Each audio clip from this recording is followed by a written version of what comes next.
killed on the roads were between the age of 16 and 25. Sinn Féin TD Martin Kenny says the government must warn young drivers of the risks of speeding. They'll need to look at means of having better enforcement measures put in place for people who are travelling too fast on our roads. They'll need to come up with solutions for all of that. And they'll need, I think, better training for young drivers as well to ensure that they're fully aware of the dangers of driving too fast, of the adverse weather conditions if they come to contact with them. 2 men have been released on police bail after being arrested as part of an investigation into a poster which claimed to show the details of serving officers in Northern Ireland. The notice appeared on a bus stop in Dungiven on Thursday. PSNI say the information was incorrect and one woman was wrongly linked to the force. Looking to weather, misty or foggy in parts to begin. That will soon be clearing. It'll be another warm or very warm day with mostly sunny skies. Coastal fog may linger locally. Top temperatures of 22 to 24 degrees. That's all for now. You can find the latest local news on our website, highlandradio.com. The next news updates at 10 o'clock. Until then, good morning. Only Murders in the Building is back on Disney+. You know what this means? Murder? Yeah, murder. The stage is set for the wildest season yet. We're onto something here. Featuring Steve Martin, Martin Short, Selena Gomez. Look at this cast. They're all killers. As well as Paul Rudd and Meryl Streep. This is so exciting. I'm honored to work with you. Just don't upstage me. Only Murders in the Building. New season now streaming exclusively on Disney+. 18+ subscription required. T's and C's apply. The county's #1 talk show, The 9 till Noon Show on Highland Radio.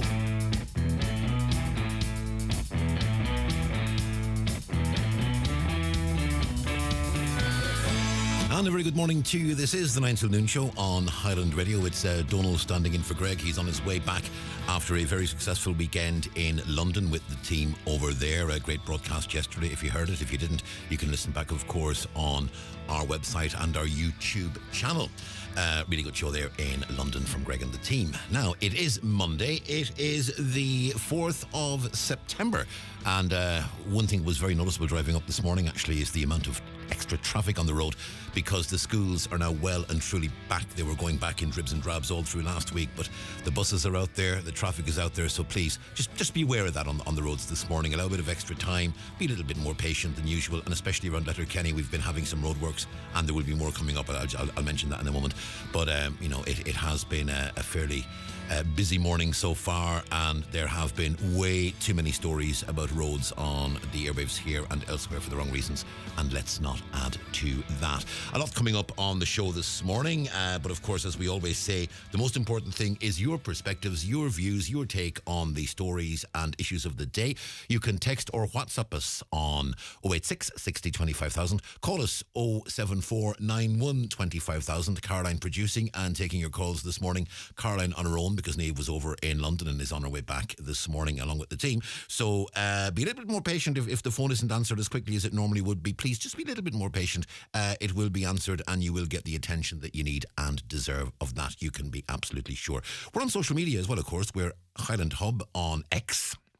Or Twitter, as we used to call it. We're Highland Hub on Facebook. We're at Highland Radio on X or Twitter, and we're on other social media channels as well. Comments at highlandradio.com if you wish to send us an email.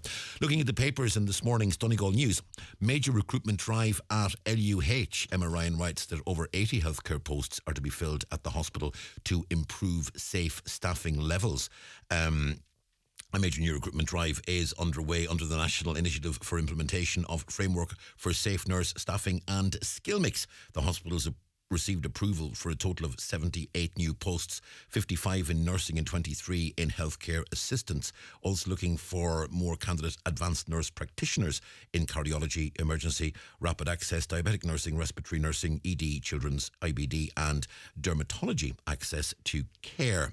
Still to say 70 new nurses have already been recruited at the hospital to date this year, and that can only be good, and we just hope that we don't have the problems that we've had with recruitment in the past, where we know the posts have been advertised and they've been advertised again and again and again, and sometimes it can be difficult to get the actual people that they're looking for, and hopefully they're in a position to offer the sort of packages that will attract people to the area and to the region.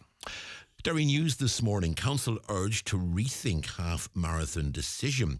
A Waterside half-marathon winner, Kyle Doherty, has renewed calls for a rethink on the decision to cancel next year's event, insisting that nothing comes close to promoting the city as much as the half-marathon. The council revealed that as a cost-cutting exercise, half-marathon events will be alternated between Derry and Strabane over the coming years. Over 2,000 runners took part in the event yesterday, with hundreds more turned away. But despite its popularity, the Waterside Half will not take place, we're told, in 2024. And a lot of pushback on that particular issue. Looking at the Irish Independent this morning, their main story: urban-rural divide revealed in our most overcrowded classes. The Independent writes that schoolchildren in parts of rural Ireland were twice as likely to be placed in overcrowded classes at primary level last year compared with pupils attending national schools in Dublin. An analysis of class sizes in more than 3,000 primary schools across the country by the paper reveals wide variations. Nationally, 11.4% of children were being taught in primary school classes of more than 30. So nationally, the figure is 11.4. So where do you think Donegal comes in the particular league table associated with that? Well, I can tell you, Donegal is the third highest in the country in terms of overcrowded classes. The national average is, we said, 11.4% of children in classes of over 30. In Donegal, it's 16.5%. in classes over 30.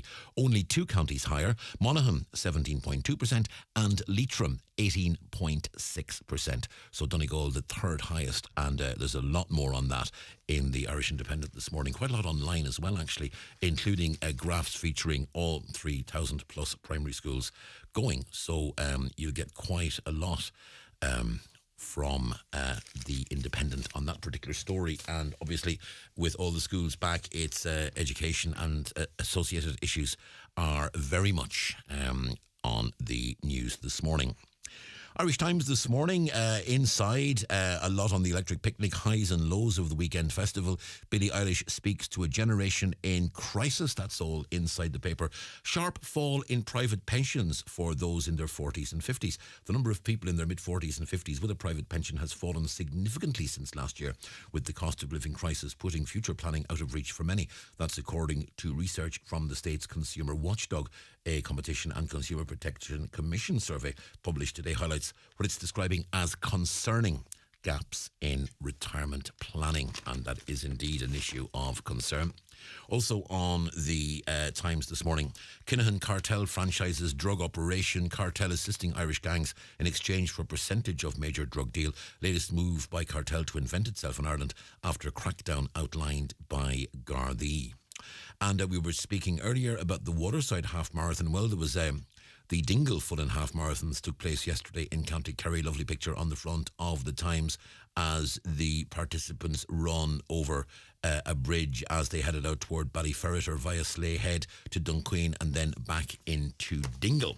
And that's on the Irish Times. Irish Daily Mail this morning.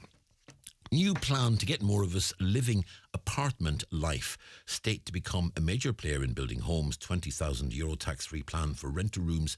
Bid to beat institutional investors. And I was actually in Dublin the weekend before last, the 25th, 26th and 27th. I was in Dublin that weekend, and I was in a B&B, and the lady running the B&B, who is by coincidence married to a Donegal man, told me that there was a place in Dunleary now, quite close to where I was attending an event. And in this place in Dunleary, it's called Niche Living. And what you have are tiny ensuite bedrooms where people are living in these tiny ensuite bedrooms and they're sharing kitchens. And there's maybe one kitchen for every, whatever it is, 5, 6, 7 bedrooms. So people are sharing the kitchen. They're sharing, I beg your pardon. Oops.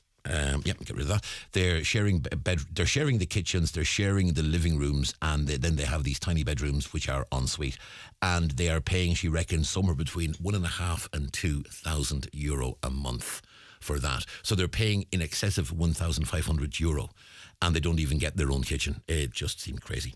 But this is where they're looking. And we heard previous housing ministers actually speak about this in the past, that they were looking to go more into apartments and go more into these kind of smaller areas.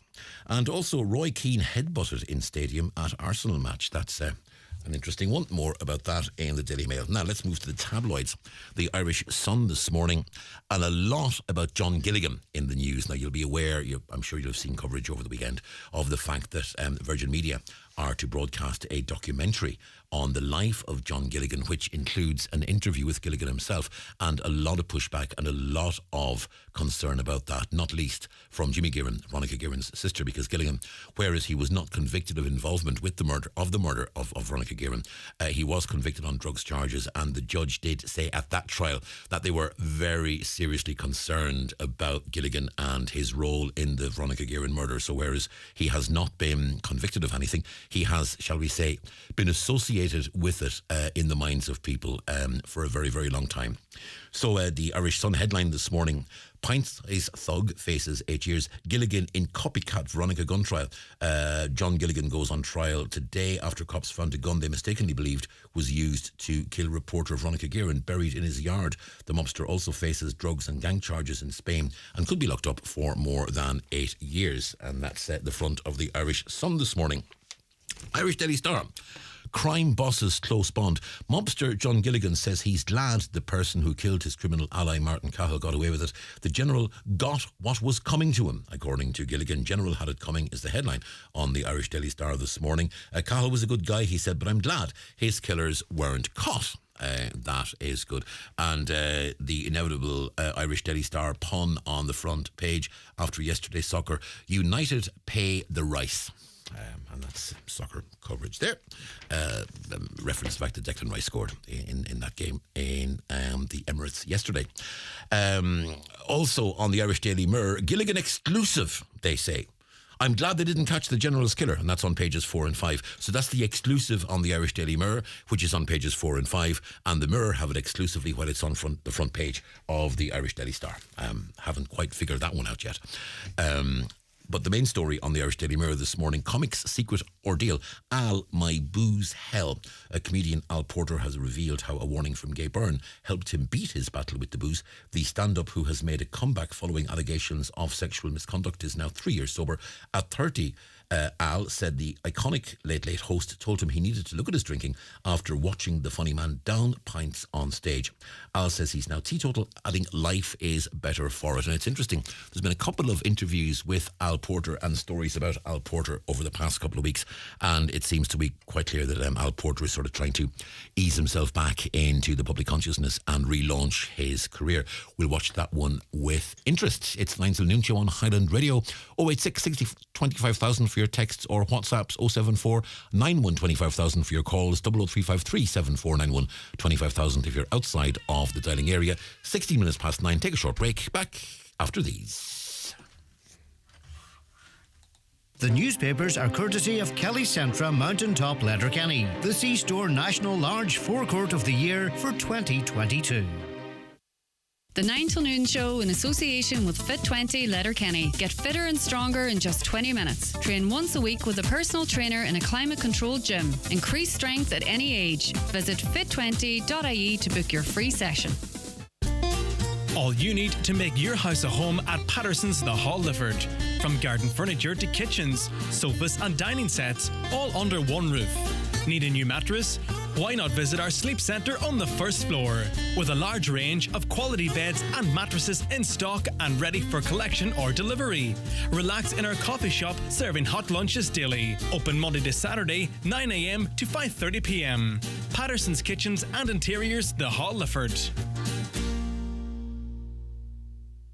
The bakers are talking about their kids heading back to school, says old Mr. Brennan. They'll need the grades if they want to grow up to be bakers, just like their mums and dads, says I. I see the circumference of the hole in the bagel, or calculating the hypotenuse of the perfect triangular toastie. Hypotenuse, says I. The mathematician's bread and butter. Brennan's. Today's bread today. Due to popular demand, iMotors have extended their sale until the 30th of September, with over €150,000 of reductions across all stock. This is not to be missed. At iMotors, test drive any car and enter our draw to win €1,000 cash. Yes, €1,000 to take a test drive. Ends the 30th of September. When you buy, choose one of the following offers: 12 months tax, free ceramic coating, 24 months warranty, or your first finance payment covered by us. Low finance rates available. Check our website for all T's and C's. You will not want to miss out. Visit imotors.ie for more details. Are you worried about trees on your property? Northwest Forestry Services Ballybuffet are fully insured and have over 40 years experience in dangerous tree removal, tree felling, surgery and stump grinding. For peace of mind, call Northwest Forest Services Ballybuffet for no obligation quotation on 913233. Highland Radio time checks with Expressway. Travel Route 32 from Letterkenny to Dublin when you book online and travel for less. Expressway, bringing you the time at... And the time on Highland Radio is now 19 minutes past 9 o'clock. This is the 9 till noon show. Watch the show live now on YouTube, Facebook and at highlandradio.com. Let's go to our first guest on the show this morning. Kieran Sharp is the CEO of Fact. And any of us who have been in the cinema for years will know Fact from the, I think it's Federation Against Copyright Theft, if I'm correct. But we'd have seen Fact's ads in cinemas on these islands for years. And Kieran, we're here to talk about what are euphemistically known as dodgy boxes. Yes, yes, that is a term that covers a wide range of different boxes who all basically do the same thing. They illegally allow you to access material from the internet, usually streaming these days. So that's what they are. Now, a lot of the time, these are items that you can buy, and shall we euphemistically say, from a fella you met in a pub, or from a fellow who someone you know's met in a pub, and the transaction can be done, and you pay whatever you pay, a sum of money, and you get this box, you connect it to your TV at home, and it basically acts as, and I'm not hugely into all these terms, but it sort of does the same thing as a VPN. It circumvents the blocks on streams, and you can access things like Netflix shows and Amazon and Sky or Next or whatever, and you can watch them without paying the correct subscription. That's right. Yes, it's illegally accessing sports content, TV shows, movies, anything you want to watch.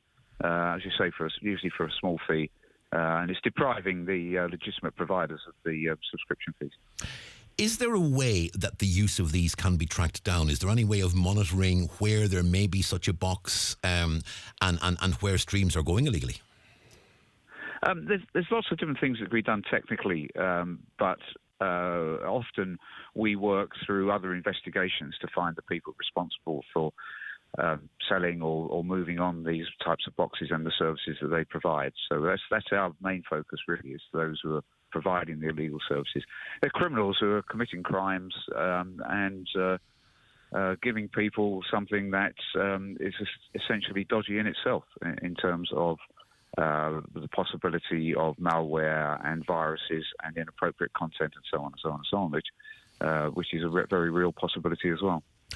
Obviously, the rise in streaming and the rise in online services and web services and broadband and Wi-Fi and so on has changed everything. I mean, I'm of an age where I well remember buying my 12-inch vinyl album, and the inner sleeve had a big skull and crossbones with the legend, "Home taping is killing music and it's illegal." And as I said in my intro, I well remember going to cinemas and, there was lots of warnings against recording using cameras in the cinema and so on. But given what's now available in terms of technology, it's now become a lot more sophisticated, hasn't it?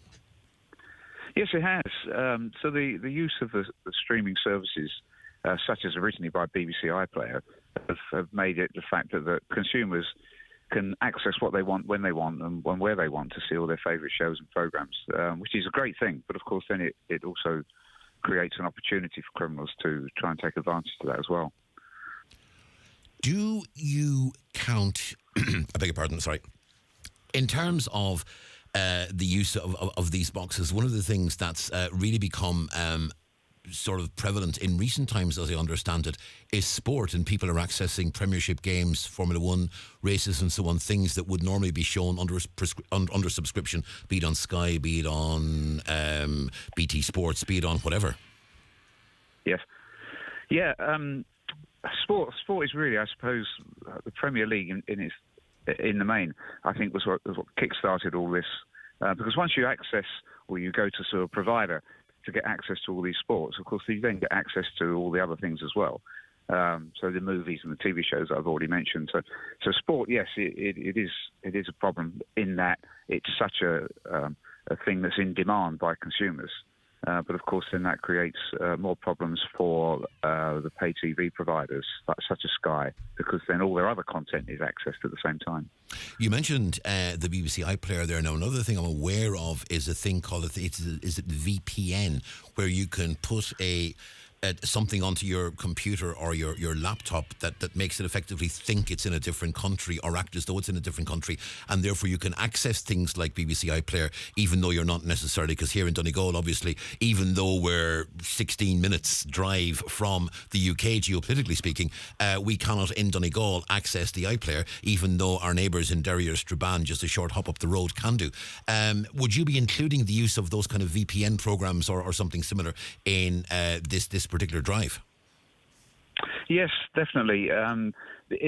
What we've been doing at the moment has been, as I say, going after the providers of services and the boxes that go with that. But of course, all our investigations involve whatever means people use to access this illegal content, and VPNs in particular are an issue when you go to different countries, different geographical locations. And so, yes, those things are always part of our investigations. There's a caller asking who produces the equipment that allows this to happen. Surely those companies and the providers of that equipment are the main players who should be targeted, not necessarily the consumer who's actually using it. Well, we're not chasing down the consumer at the moment. Clearly, we want the consumer to they're film fans or sports fans or whatever it might be. I mean, we want them to take on the legitimate content and enjoy it in the best possible circumstances. But the people we are chasing are those, as I've already said, who are providing these opportunities. But the boxes themselves, they're not illegal. They are perfectly legitimate. They can be used for various things. For instance, you could load up your holiday videos and photos on there or whatever. It's when they've been modified, and most of them are constructed to be easily modified. They come from the Far East. And some of them can come already modified from the Far East. So the manufacture of them in itself is not illegal. It's the modification that's the problem. And there's also, I mean, a number of, as you say, legitimate and perfectly legal products that can be bought. One made by one of the major sort of streaming TV providers, actually, that can be modified and have a program added to it, which allows you to access stuff that's being streamed illegally. So the equipment itself isn't. And I'm talking about the Amazon Fire Stick. And I'm aware the Amazon Fire Stick is an absolutely legitimate piece of equipment that is used legitimately and properly by many, many people. But it is possible to get, as I understand it, a program onto a Fire Stick which allows you circumvent, in a lot of cases, the actual streaming rules. Yes. So what you normally get is the people who provide the sort of illegal services we've already discussed. They will provide you with an already modified Amazon Fire Stick. It's another form of IPTV, Internet Protocol Television. It's just another form of that. And if they can crack the code that protects the Fire Stick, then that's what happens. You're then given that Fire Stick to use. Obviously, all of the companies who produce these are doing everything they can to keep changing the codes and stop it being modified. But it's very difficult. They're difficult technical solutions, and there are people who will continue to try and find a way to beat those technical solutions and provide you with illegal services through a Fire Stick. Fact has traditionally tried to appeal to people's better natures and appeal to their sense of morality and point out that effectively if you are accessing services for which you haven't paid, then that is a form of theft. And you've always sort of taken that, as I've sort of seen the advertising and so on, you know, and it appeared on Simon Bates did one for years, as I recall, on videos. And again, I'm showing my age on that one very much, I suspect. But in terms of in terms of you know, Fact's approach, it's always been to try to appeal to people's better nature. Will you get to a point where Fact will actually say, okay, we're going to start, we've used the carrot and we've used the carrot an awful lot, now it's time to get the stick out, and maybe it is time to target consumers?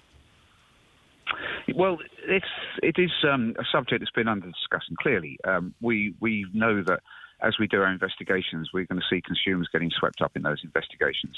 But we don't really want to be going after people and prosecuting those who are consumers. We really want them to be able to be warned, take a warning, and we've done that on many occasions with letters sent to customer databases of people we've arrested who have been providing illegal services. Take the warning, understand that what you're doing is illegal, and that there could be consequences. But in general, as you can imagine, we would much rather that people understood the problem and enjoyed the premium content in its best guise. Kieran Sharp, CEO of FACT, thank you very much indeed for speaking to us this morning. Thank you. Kieran, thank you. That's Kieran there, who is the CEO of FACT, the Federation Against Copyright Theft. And we'll be seeing more and more, I think, on that, a crackdown on dodgy boxes. And let's be honest, there's been various, over the years, in Donegal and elsewhere, there's been loads of conversations about the accessing of TV and, be it through microwave. And you remember way back in the days of MMDA and think, not MMDS, jeepers, no, MMDA is something completely different. I beg your pardon, MMDS, you may recall. And it became an election issue back in the mid-1990s, which was an interesting time to be working in this job, as I was. Now, let's look at our quiz for this week, because Fit 20 have a giveaway, and it's running all this week on the 9 till noon show from today until Friday the 8th. We're giving you the chance to win 3 months membership to Fit 20. You can get stronger in just 20 minutes, train once a week with a personal trainer in a climate-controlled gym, answer a simple question each day. A winner will be selected daily to be entered into the draw on Friday. And to be in with a chance, we just want you to simply answer this question. And the question is, who won the Women's World Cup this year? Was it A, Spain, or B, Ireland? Who won the Women's World Cup this year? Was it A, Spain, or B, Ireland? Text your answer or WhatsApp it to 086 60 25,000, including please your name and address. You will, if drawn, be a qualifier, and then at the end of the week we will give you the chance to win that free 3 months membership. So that's what we're giving away, a 3 months membership to Fit 20. You can win that by entering the competition. Qualifiers each day going into the final draw on Friday, and the question is, who won the Women's World Cup this year? Was it A, Spain, or B, Ireland? Watch the show live now on YouTube, Facebook, and at highlandradio.com. The 9 till noon show in association with Fit 20 Letterkenny. Get fitter and stronger in just 20 minutes. Train once a week with a personal trainer in a climate-controlled gym. Increase strength at any age. Visit fit20.ie to book your free session.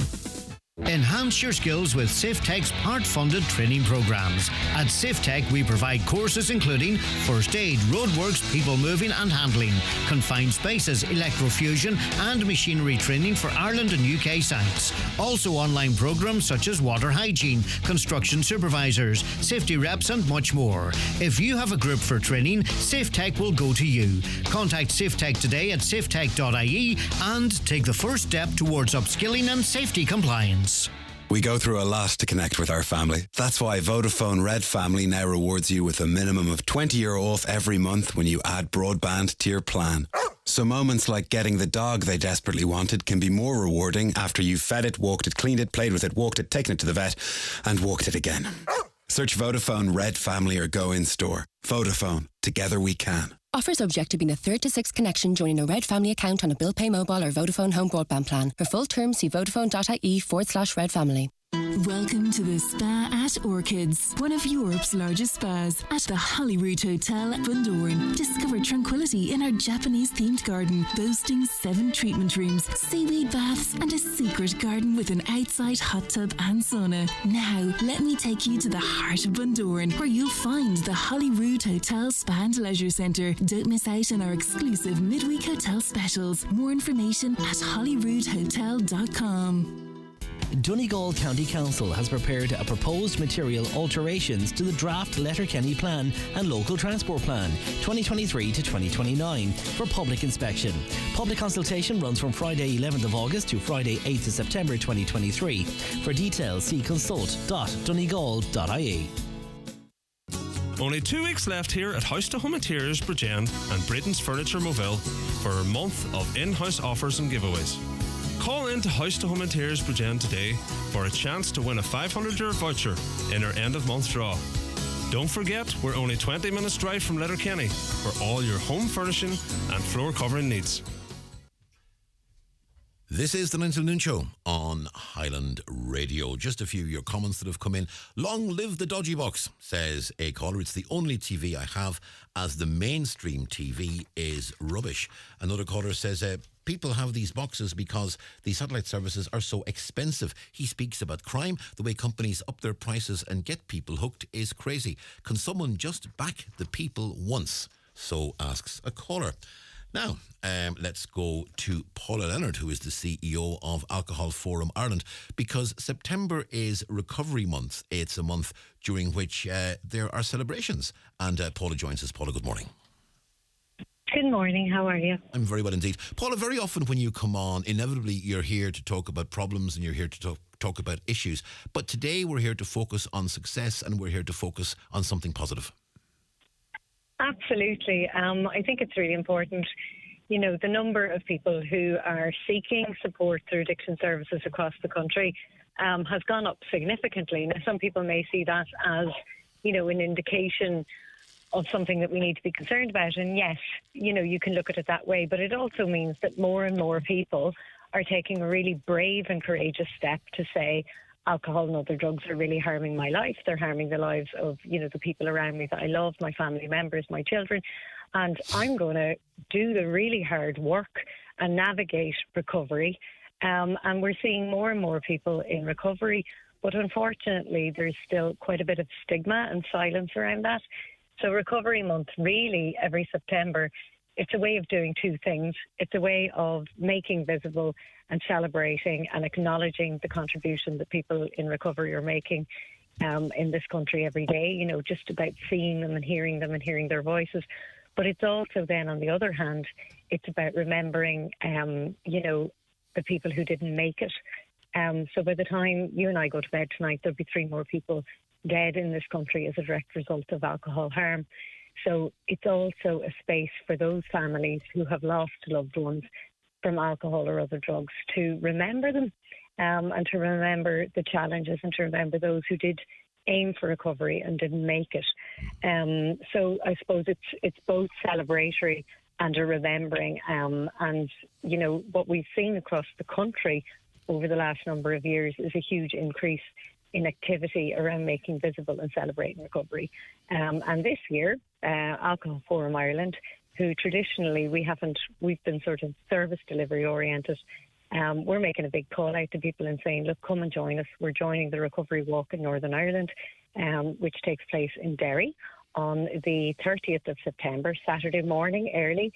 We'll walk the 2 bridges in Derry and come together in a celebratory way then down in Guildhall Square after the walk is finished. And it's just be tea, coffee, chats, making and building community, making and building visibility. And it'll be great fun. So if you have a pair of runners, you don't need to be in recovery, but you can be. We are calling, you know, people in recovery to build a visible, vibrant recovery movement here in the county. But for family members, for friends, for organisations who care about this issue and want to contribute and become part of the movement, join us. We're going to have a wee bus leaving, depending on the number of people who volunteers, leaving Letterkenny at around 9 o'clock on Saturday the 30th, travelling into Derry to join, you know, our colleagues and our friends who are running that event. One of the key words you used there in that opening piece was I, because as I understand it, one of the keys to recovery is it's got to come from the person themselves. You can be told you have a problem by everyone around you. You can be urged, you can be cajoled, you can be asked. But the real recovery starts when the person says, I have a problem, I need help, I need to tackle this. Yeah, I think, look, I hear what you're saying, I acknowledge what you're saying, and it is it's a very strong narrative, is this notion that it's, you know, that people have to decide for themselves, and that, you know, there's nothing we can do. There's sort of a little bit of nihilism around people who are in active addiction. What we do know, for example, we run an impact programme. We've run 2 of them here in Donegal already. This year we'll run another one before year end. And families, so family members, children, you know, an adult spouse often, can come to this programme with the person who is, in active addiction or in recovery or in treatment. It's a unique programme in that you don't have to actually be in recovery or in treatment to come to the programme and attend the programme. You just have to be sober on the night of the programme. And what we find with that is, family members come and they talk about it, and that can actually motivate that person to move towards recovery and to make changes, positive changes in their lives. We also run a family support service. We run 5-step family support, and we have a new family support worker who starts just in July, Tom, and anyone who's out there can contact them at tom@alcoholforum.org. And that work too is about working with family members.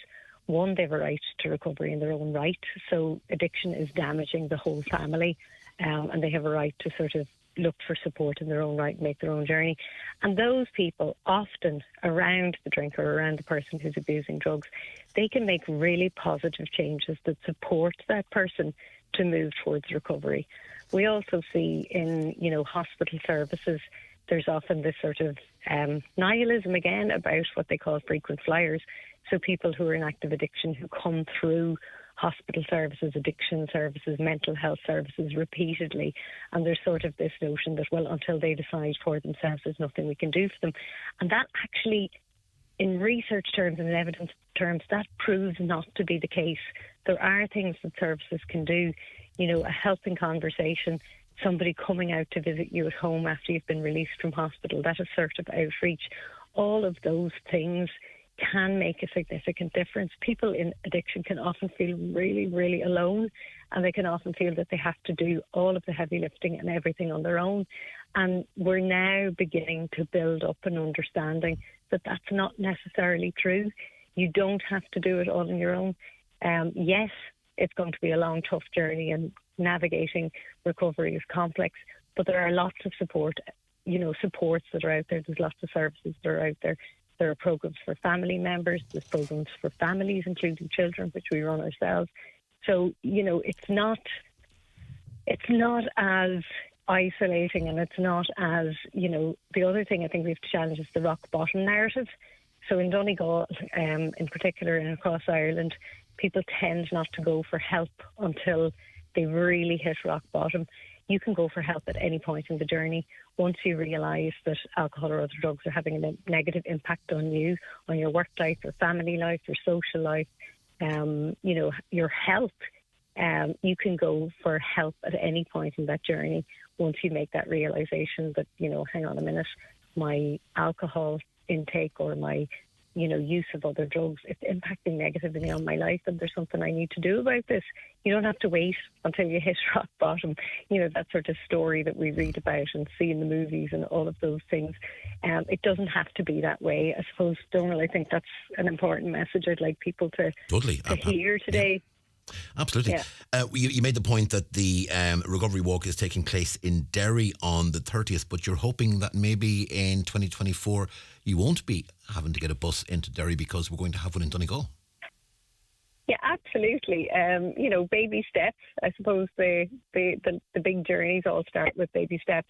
There's great things happening in the recovery space in Derry. You have ARC Recovery, and you have Derry Healthy Cities, and you have other organisations who've been working on this for a couple of years. We've been working with them on a cross-border basis this year. We're really excited to be learning from them and to be helped by them. And I suppose I'm new enough to the post of CEO, and building a recovery movement and supporting recovery is something that is very high on our agenda, and it's part of our new strategic plan.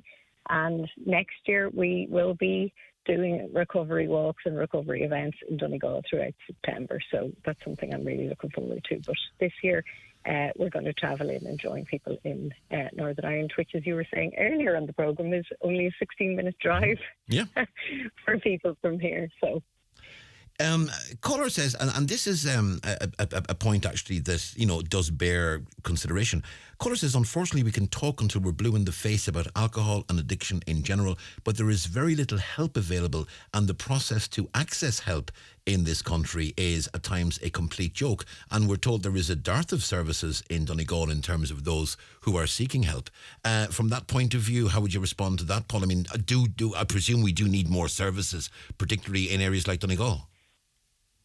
Yeah, look, you know, we had the county alcohol profiles were published just earlier in the summer by the Health Research Board, you know, and that did show some things that we need to be concerned about and pay attention to in Donegal. You know, we had a higher than average number of people seeking help from addiction services. But I think it's really important, and this is really, I suppose, for the HSE to answer rather than myself, but I am absolutely happy to promote their services. The Addiction Community Alcohol and Other Drug Service by the HSE in Donegal is an excellent service. They have outreach clinics, you know, in south of the county. They have the service in Letterkenny. They have services up in Inishowen. They do assessments within 2 weeks of receiving a referral. They see people, you know, in a very quick turnaround time. They try and keep their waiting list to a minimum. You know, so if somebody is having difficulties with their alcohol or other drug use in Donegal, they need to just go to their GP and have a conversation and look for a referral into that service. So that service is completely free at the point of delivery. We have residential treatment in Donegal in White Oaks. We have family programs that we run ourselves. We have family support. The Northwest Regional Drug and Alcohol Task Force, I'm on my way down to Ballyshannon this morning to meet some of them. They have outreach and family support in the south of the county. So I think there are the services and supports that exist, and I think they're excellent supports and services and run brilliantly in Donegal. There is also a lack of awareness that those services exist, where they are, how you access them, and how you can move, you know, on that journey, taking that first step towards treatment or towards recovery. So I think that, you know, all of us together who work in this sector, we have to promote those all of the time, communicate, use Highland Radio and local media, and get the message out there that help is out there, in fact. You know, so if people want to ring us in terms of family support, if they want to ring the HSE addiction services, you know, all of those supports and services exist. And White Oaks as well. I think it's really important within this county that people know that we do have residential addiction treatment services. And finally, Paula, in terms of making contact with yourselves, both in terms of seeking help or getting the right direction in which to go, and also in terms of registering an interest in going into Derry and maybe getting a place on that bus on September 30th, how can people contact you? Well, Tom, our new family support worker, I'm out promoting his service and support. It's there since July. Just if they contact directly Tom at alcoholforum.org in relation to the recovery walk, and in relation to anything else, they can contact myself on email at paula@alcoholforum.org. And we're happy to provide support and advice. We're happy to meet with people. We're happy to hold people's hands, you know, and help them on that journey, you know, either through our own services and supports or through services and supports from other community voluntary organisations and the HSE. Paula Leonard, thank you very much indeed. Lovely. Thank you, Paula. Thanks a million, Donal. Bye. Have a good day. Bye-bye now. The 9 till noon show in association with Fit20 Letterkenny. Get fitter and stronger in just 20 minutes. Train once a week with a personal trainer in a climate-controlled gym. Increase strength at any age. Visit fit20.ie to book your free session. Anurig Rick Dolomer na Coráide Éráide ina tógur san áramh tuairimí an níos móna da had míle duine ón bubble, geall seirvóirí agus a gcuoine san áráil pobl agus Ionach. Tá a tuairt cura i ríis de gcuoine a rá conas gur féidirling taucí inmhúnithe a áirithiú. Tá ar geisneoir ar lína ar oscailt agus tóg for na freagarí sin san áramh in ar bland leanóna chuníomh don Éráid. Cuirdig Coráide Éráide 23 agus lín ar survey ar lína chun do chuairimí a choranúr. Tóg a chuat ó Rialtas na Héireann. We're sorry to inform you of yet another delay. No, not the train this time, it's John. He's delayed getting his eyes tested. If he's accidentally sat in your lap, knocked over your suitcase or kissed you instead of his wife, we can only apologise. John has now been informed that eye tests and glasses from the €69 range at Specsavers are free with PRSI or medical card, so there's no need to delay booking an appointment. Find out more at specsavers.ie. John, can you get off my lap? If the medical experts get it wrong, everything changes. From misdiagnosis or delayed diagnosis to surgical injury or even poor treatment. All have physical, emotional and financial consequences. We're here to help. So if your treatment didn't go according to plan, speak to our experienced medical negligence team at McElhenney and Associates. Find us online or call 074 917 5989. McElhenney and Associates Solicitors, Stranorlar. In contentious business, a solicitor may not calculate fees or other charges as a percentage or proportion of any award or settlement. Homeowners, it's time to unlock incredible savings on your energy bills. Efficient Renewables is here to reduce your energy consumption, say goodbye to skyrocketing costs and hello to renewable energy solutions. With no VAT on solar panels and the generous grants for both solar panels and heat pumps, see these innovative systems in action in our state-of-the-art showroom in Newton Cunningham today. Contact Efficient Renewables on 074 97 08320. Watch the show live now on YouTube, Facebook and at highlandradio.com. 12 minutes to 10. This is the 9 till noon show on Highland Radio. If you were listening at the start of the programme during our look at the newspapers at the top of the show, we referenced that story in the Irish Independent this morning that pupils in rural areas are more likely to be in primary school classes of 30 or more. And in Donegal, it's the third highest proportion in the country. The national figure is 11.4% of primary school pupils are in classes of 30 or more. If you move into the rural counties, Leitrim, that figure is the highest in the country, 18.6. Monaghan, it's 17.2, and in Donegal the figure is 16.5. John Boyle, a native of this fair county, is the Chief Executive of the INTO. John, a very good morning to you. John joins us on Zoom. John, hello. Hello, Donal. Good morning to you. And a very good morning to you as well. John, in terms of I said Chief Executive, General Secretary is the correct title. I do beg your pardon, John. John, in terms of those figures published by the Independent this morning, no surprise, I'm sure, to yourself. No, Donal, and the gas thing about it is quite complicated, this class size scenario, you know, because every year the department publishes what they call a staffing schedule, and that indicates to you how many teachers the school gets based on the 30th of September figure the year before. So I want to just take the listeners back a little bit to 2012 when I was on the show.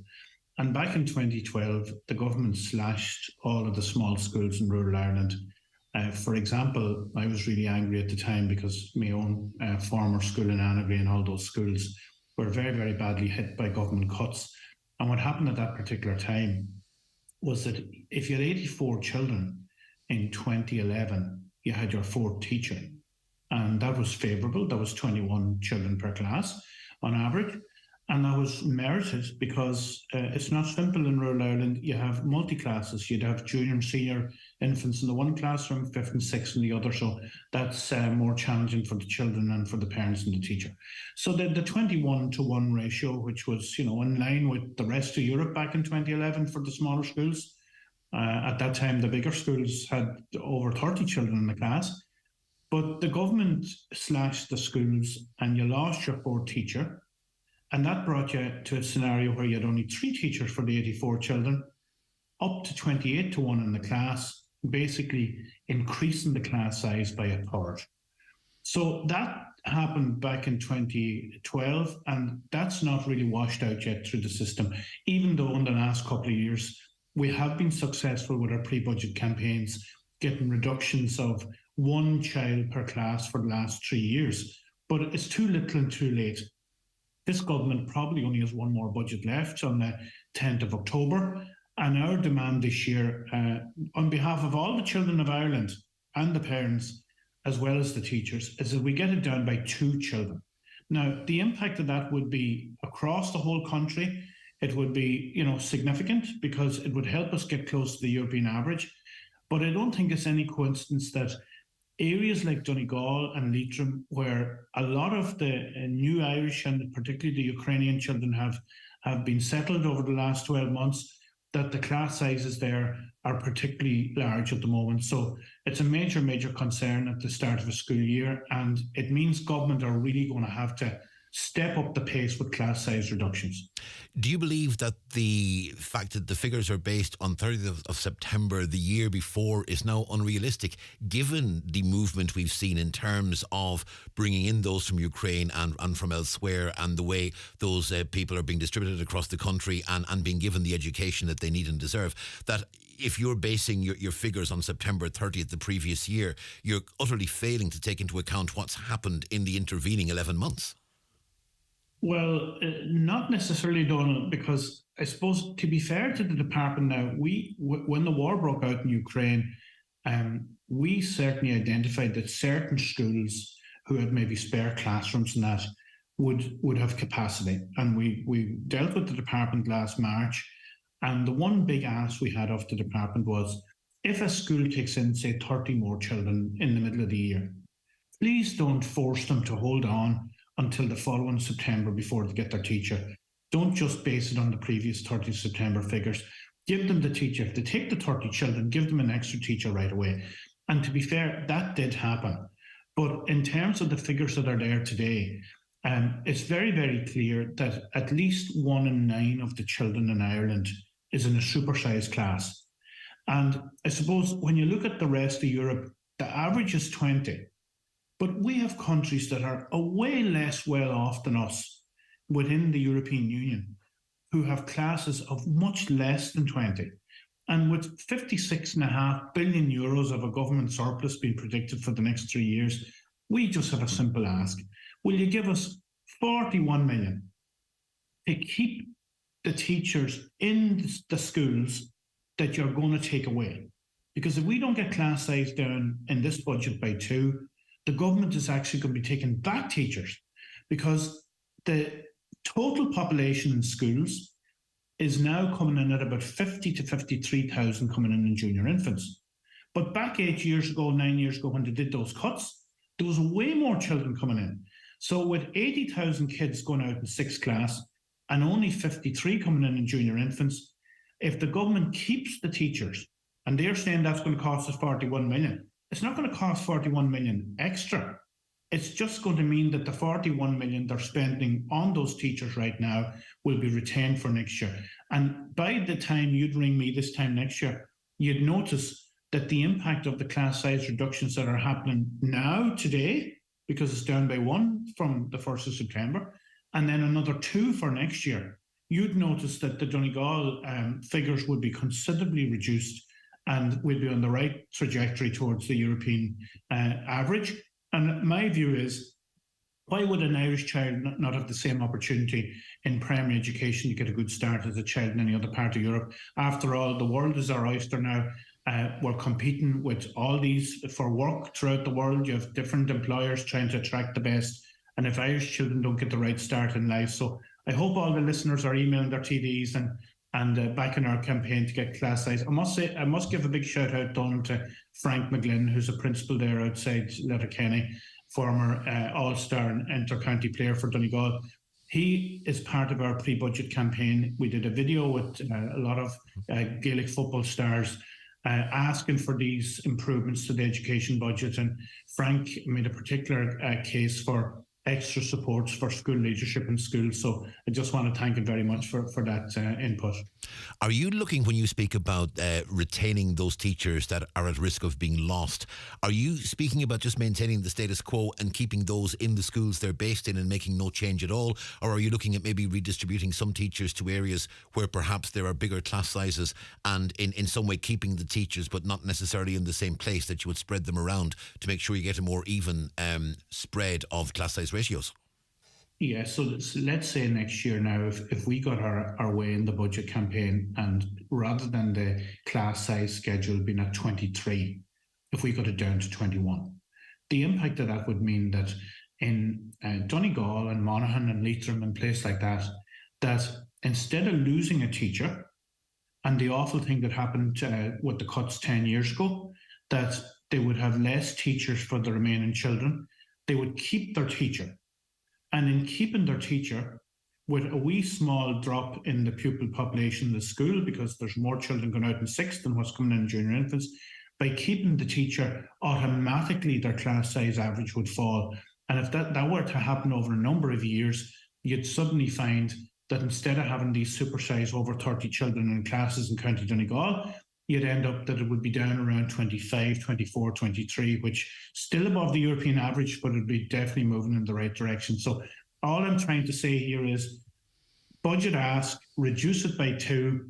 It's only going to cost you 41 million if you were looking upon this as an extra cost. But in my view, they shouldn't be looking at education as a cost. This would be a major, major fill-up for the next generation of children. If with a new curriculum coming in as well, Donal, there's a brand new curriculum, the maths has been announced tomorrow, and it's based on 20-1. So how can you deliver a curriculum for this modern era if you have 30 children in a class, if the actual curriculum is designed for 20? So it'd be a win-win for everybody if we got it down to the 20. John Boyle, General Secretary of the INTO, thank you indeed for joining us this morning. Thank you, John. Okay, look, that's John there, the INTO General Secretary. And you're listening to the 9 till noon show on Highland Radio. Coming up in just a few moments, the news and obituaries with Donna Marie. But right now, we're going to take a short break. The 9 till noon show in association with Fit20 Letterkenny. Get fitter and stronger in just 20 minutes. Train once a week with a personal trainer in a climate-controlled gym. Increase strength at any age. Visit fit20.ie to book your free session. At Screwfix, you can click and collect over 10,000 trade products in as little as 1 minute. So whether it's sockets and swords or radiators in Roscommon, when you need it yesterday, just click at screwfix.ie and collect at your local store 7 days a week. T's and C's apply. Visit screwfix.ie for full details. Colin here from Sweeney's Home Value Builders Providers, Lettermack Award and Derrybeg. Are you starting a new build or planning a renovation anytime soon? Why not give us a call today for quotation for all your building needs? Whether it's steel or insulation, timber or slates, we have it all at Sweeney's Builders Providers, Lettermack Award and Derrybeg. Call 074 95 44 114. And now with delivery all across Donegal, at Sweeney's Builders Providers, we have it all. Hip and knee pain can be debilitating. That's why at Kingsbridge Private Hospital, our orthopaedic surgeons offer a range of hip and knee surgeries and are ready to help get you back to doing what you love fast. Why wait? Find out more about our health insurance partners and cross-border healthcare options at kingsbridgeprivatehospital.com today.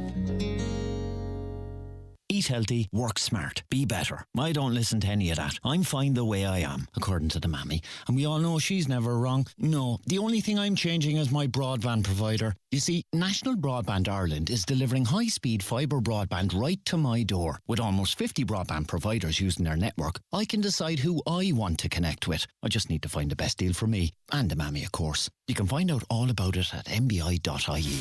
NBI, building a limitless Ireland, supported by the Government of Ireland. Do you need a UK address? Save hundreds of euros on custom charges shopping online with Space Hub Dairy. We provide a full virtual office address mailbox service for all your business and personal use. Save your business hundreds, possibly thousands, on custom charges with Space Hub Dairy. Call 048 7187 8077 for more details.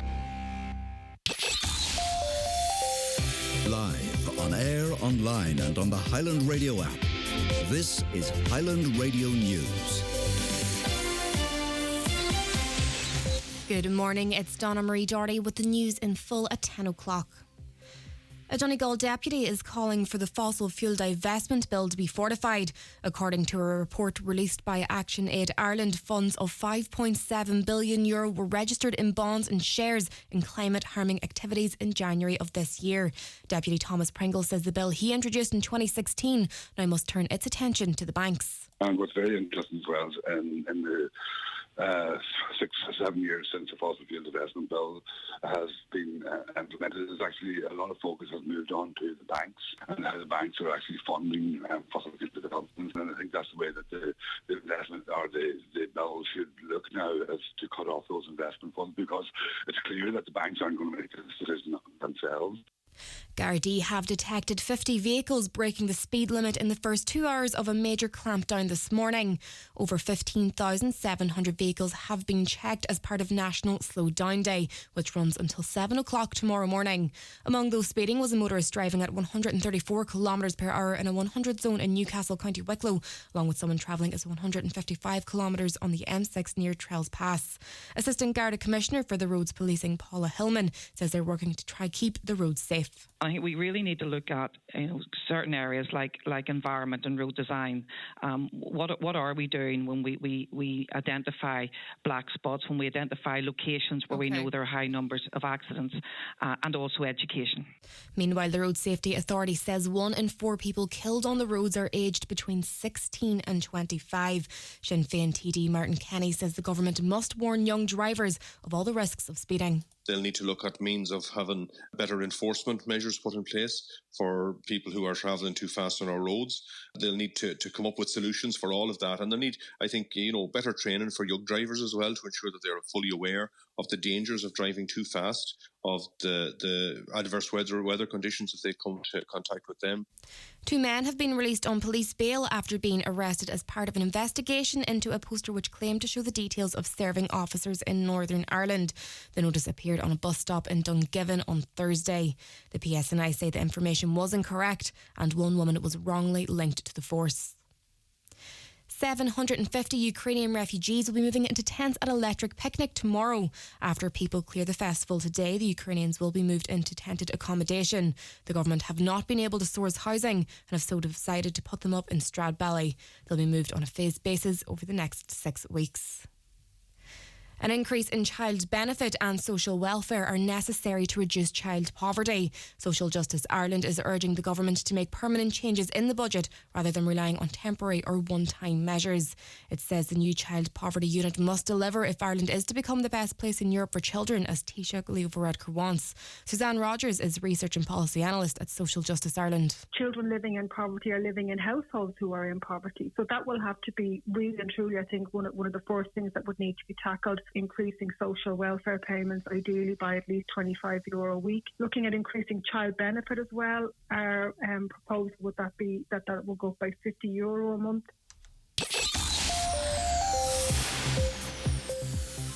Looking to weather, it'll be another warm or very warm day with mostly sunny skies. Top temperatures of 22 to 24 degrees. That's all for now. You can find the latest local news on our website, highlandradio.com. The next news updates at 11 o'clock. Until then, good morning.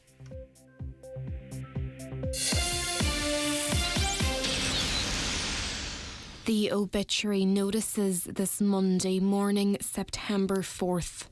The death has taken place of Hughie Galbraith, Porthall, Lifford. His remains will repose at the home of his sister, Maureen Colquhoun, 314 Connyborough Road, Lifford, from 1 p.m. this afternoon.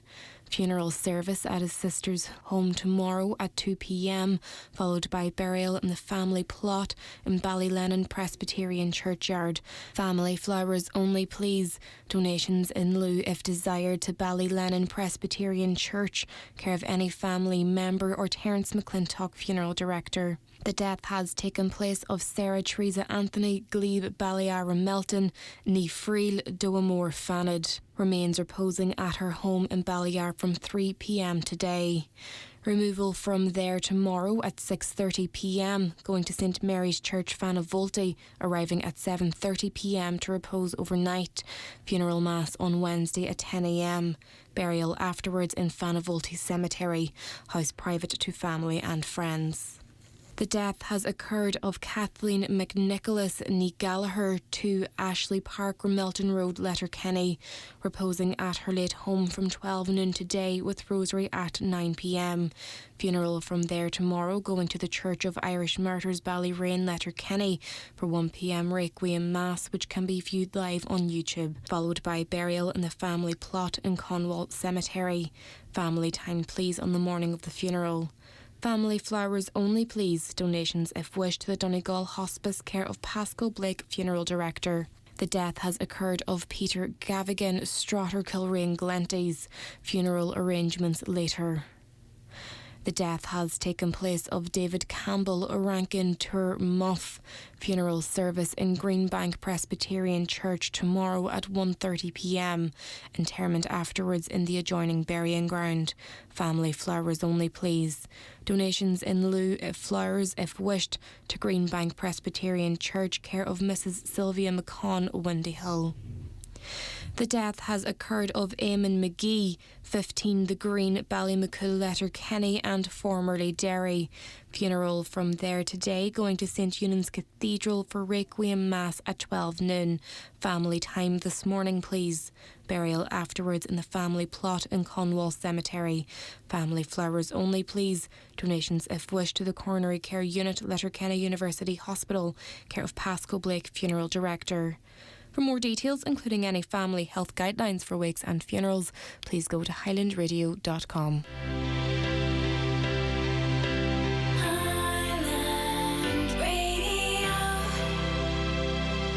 If you want to grow up to be a champion, you have to eat like a champion. And the Aldi Savers offers are a super choice with up to 50% off, including granola bars 5-pack was $1.59, now only 79¢. White or wholemeal soft grain sub rolls was 75¢, now only 49¢. Minions ham was $1.39, now only 79¢. And Glenisk organic kids yogurts 4-pack was $2.49, now only $1.99. Aldi, official fresh food partner of the Irish rugby team. Come on, Ireland, we're rooting for you. Every time I hear that out, I just want to start screaming, I'm going up to Boston, whoa, to find my wooden leg at the top of my voice. Great piece of music, that, actually. It's the second hour of the 9 till noon show here on Highland Radio. It is 8 minutes past 10. Bingo numbers coming up, by the way. If you play Highland Radio, NCBI Radio Bingo, grab your books, grab your pens. We'll be playing the bingo numbers very shortly. Just a few comments to get through. We spoke earlier to the guy from Fact, and caller asks, is this man serious? Very few people can afford Sky Sports. I had to stop Sky when it got to €77 a month, and that was only half the sporting channels available. We spoke to Paula Leonard about Recovery Month, which is September, and the Recovery Walk taking place at the end of the month in Derry. Caller says, I've been listening to Paula. AA is the most popular organisation to help alcoholics recover, and she hasn't mentioned them once. I'm alcohol free now for 35 years due to them. It's totally access free with meetings in every town in Ireland. Alcohol recovery is now an industry, and that's why we're on the wrong road. If you want to access any unit, you won't get in until you're 6 weeks sober, which is very difficult. So says our caller. I can't stand over that claim. Another caller asks, has this woman ever had an addiction or known anyone that has? They make it sound so simple. It's far from it. I think, in fairness to Paul Leonard, at no point did she say it was simple. In fact, she said it was a very hard road, and she did not in any way want to minimise how hard a journey it potentially is. So, I mean, I think there was nothing glib about Paula, and certainly Paula said nothing to suggest that recovery is easy. She explicitly and quite clearly stated quite the opposite. Now, this is an interesting one. Caller says, we paid for school bus tickets for our children to go to national school. Last week and this morning again, the driver said he can bring them to school, but he can't bring them back home again. I've tried calling Bus Éireann. I'm 55 minutes on hold trying to get to talk to anyone. All they do is take your name to pass on your details. When I bought the ticket, there was no list of buses, where to get them or anything else. There are 4 buses I had to call around to see which bus my kids were on.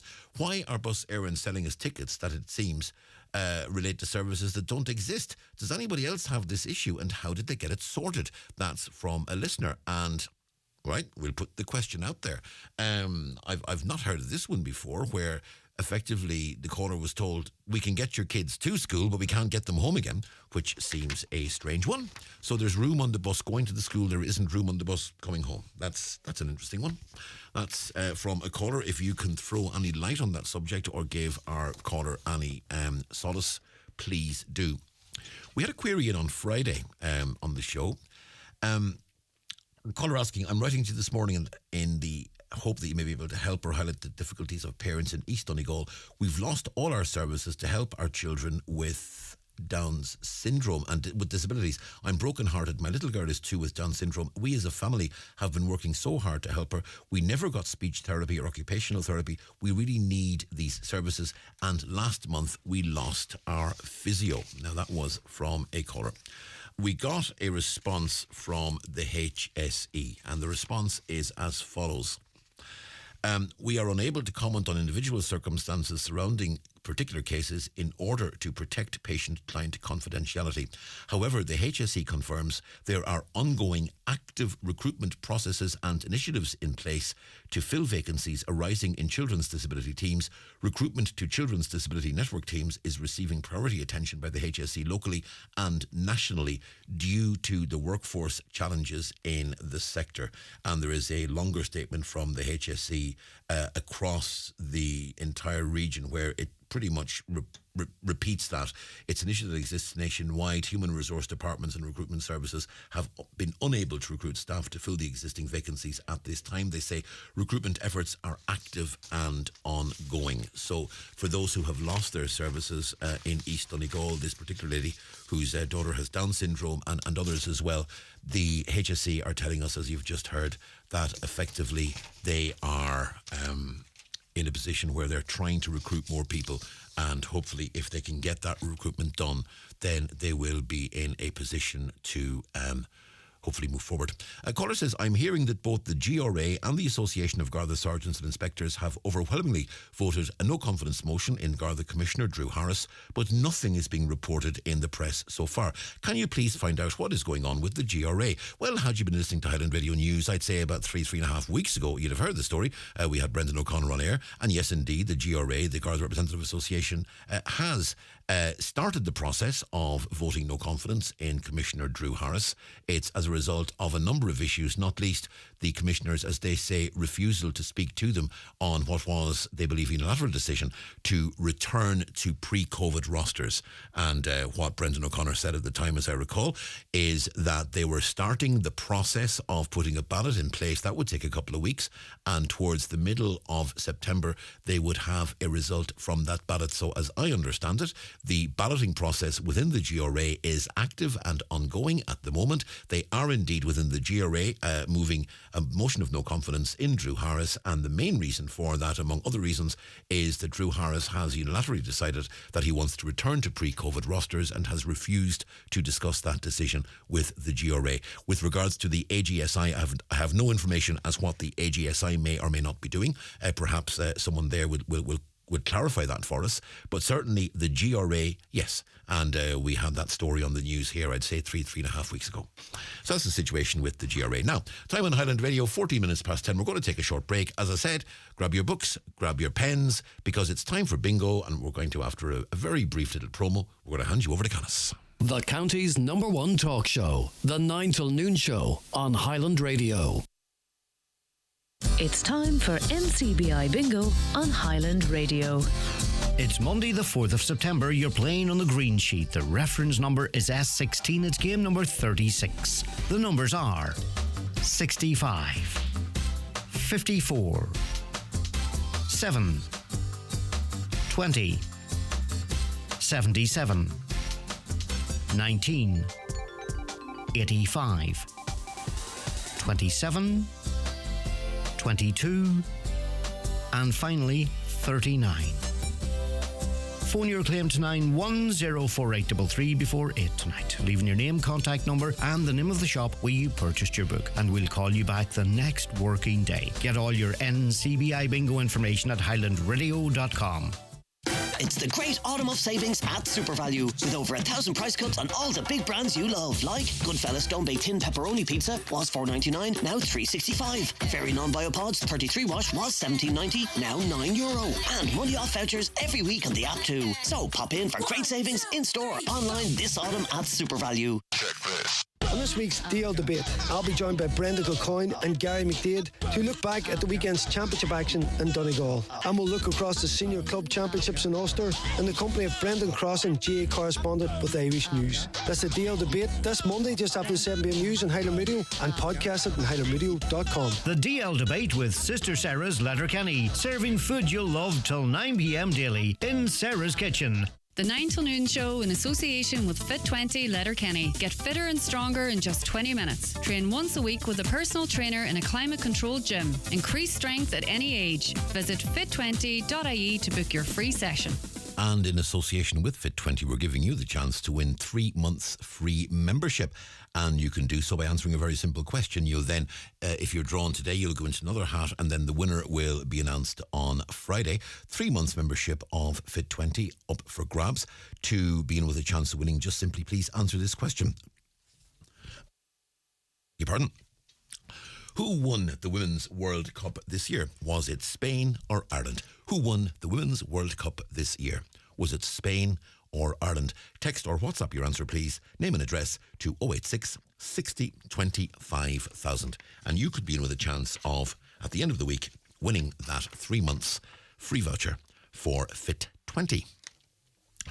You will be acutely aware that there has been a lot of loss of life on Irish roads in the past weeks and months, one tragically in this county just last week, and that the figures for the past month were up 25% on the same period last year, and the overall figure for the year so far is now 127, which is also up 25% on the same period last year.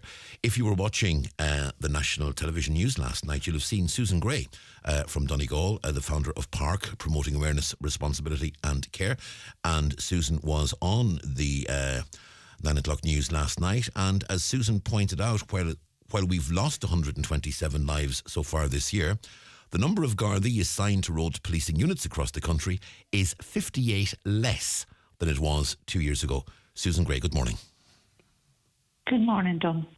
Susan, the point you were making last night was that on the one hand, Drew Harris and other Gardaí are speaking very articulately, and Paula Hillman obviously as well, speaking very articulately about the need to address what's happening on our roads, but at the same time, they're actually cutting the numbers that they have working actively on them. Yes, and it was reported that we've more Gardaí now than we had 5 years ago. That may be true, Donal, but in 2021, we had 736 members assigned to the roads policing unit. They took 58 of them out, and now we have 678. Nothing will make up for Gardaí stopping somebody at the side of the road. The plans for more speed cameras are welcome, but they will never catch a drunk driver, somebody on drugs, somebody not wearing a seatbelt, or somebody using their mobile phone while they're driving. So we need the Gardaí. We need the numbers up. We need to see them. There has to be far greater visibility. We travelled 4 hours this morning. We didn't come across one checkpoint. Even though today is National Go Slow Day. And today we're talking about Gardaí. Today is National Go Slow Day. So one would have assumed there'd be a really active presence out on the streets today. Yes. So what they're saying on one hand, is it really happening in reality? But have they got the numbers? We fear that the Garda Commissioner is going down the road of technology, and using the guards for other duties. The speed vans, as I said, they're welcome, but no. There's nothing that will put fear of God in people more than coming across a checkpoint. And even, as you said, it's an important point you made, because a Garda in a car who's looking is going to see the drivers perhaps notice suspicious behaviour. A Garda in a car is going to have much more chance of spotting aberrant activity, something that's out of the ordinary, and then perhaps pursue and stop based on a hunch. That's not going to happen with a van. A van's going to generate a computer chit that's going to send out an automatic 2 points, and however many, €80, €120, whatever the figure is, it's going to send out the fine, it's going to send out the penalty points, but ultimately the Garda sitting in the car watching is what's going to spot potentially aberrant behaviour on the roads. Yeah, you're totally right. So we need more guards. And we wrote to the Taoiseach, Leo Varadkar, in the middle of August, and he replied on the 23rd of August. And we pointed out, we outlined 8 points that need to be addressed, but we said there was more. We wanted to see more sharing, far better sharing of information with the Gardaí. We need more Gardaí on the roads, right in the roads policing units. When they're assigned and they stop somebody at the side of the road, they need first-hand information, technology, at the side of the road. At present, they have not got instant access to transport driver file database at the side of the road. To identify, say, somebody driving while disqualified, they don't have the access to know the status of a driver's driving licence or learner permit. We've been asking for that for years and years. Equip the Gardaí properly when they're at the side of the road. And let them have instant access to transport driver file, and that has to be real-time information. It has to be accurate, and the Minister for Transport has to keep it up to date. So if you're stopped at the side of the road, the Gardaí with the new handheld mobility device should be able to determine if you lie or mislead them. They should have all that information about the driver on their phone. Also, the vehicle file and the driver file isn't linked up. There's a new Road Traffic Act that was passed this year, 2003. We asked the Taoiseach Varadkar to get two sections, that very important sections, commenced straight away. When an act is passed by the President, everybody assumes that that's law and it's active. No. It's commenced section by section. And the two that we want is to be commenced straight away is transport to allow all insurance companies access to their driver file to know the status of each and every licence and permit in the country, and to enact or commence legislation to link the driver file. The transport has a vehicle driver file, but it's two separate files. One has all information on your vehicle, and the other one has all information on the drivers insured on that vehicle, the status of their licence, etc., etc. These two don't talk to each other. We need them linked up. Another issue you've been speaking about, Susan, and another issue you've been speaking a lot about in recent years has been the fact that even if a driver gets to court and even if an endorsement is placed on the licence in the court, if they don't physically have the licence with them, it can be the case that they can walk out of there and the licence doesn't, the endorsement doesn't get applied. Has that issue been addressed to your satisfaction yet?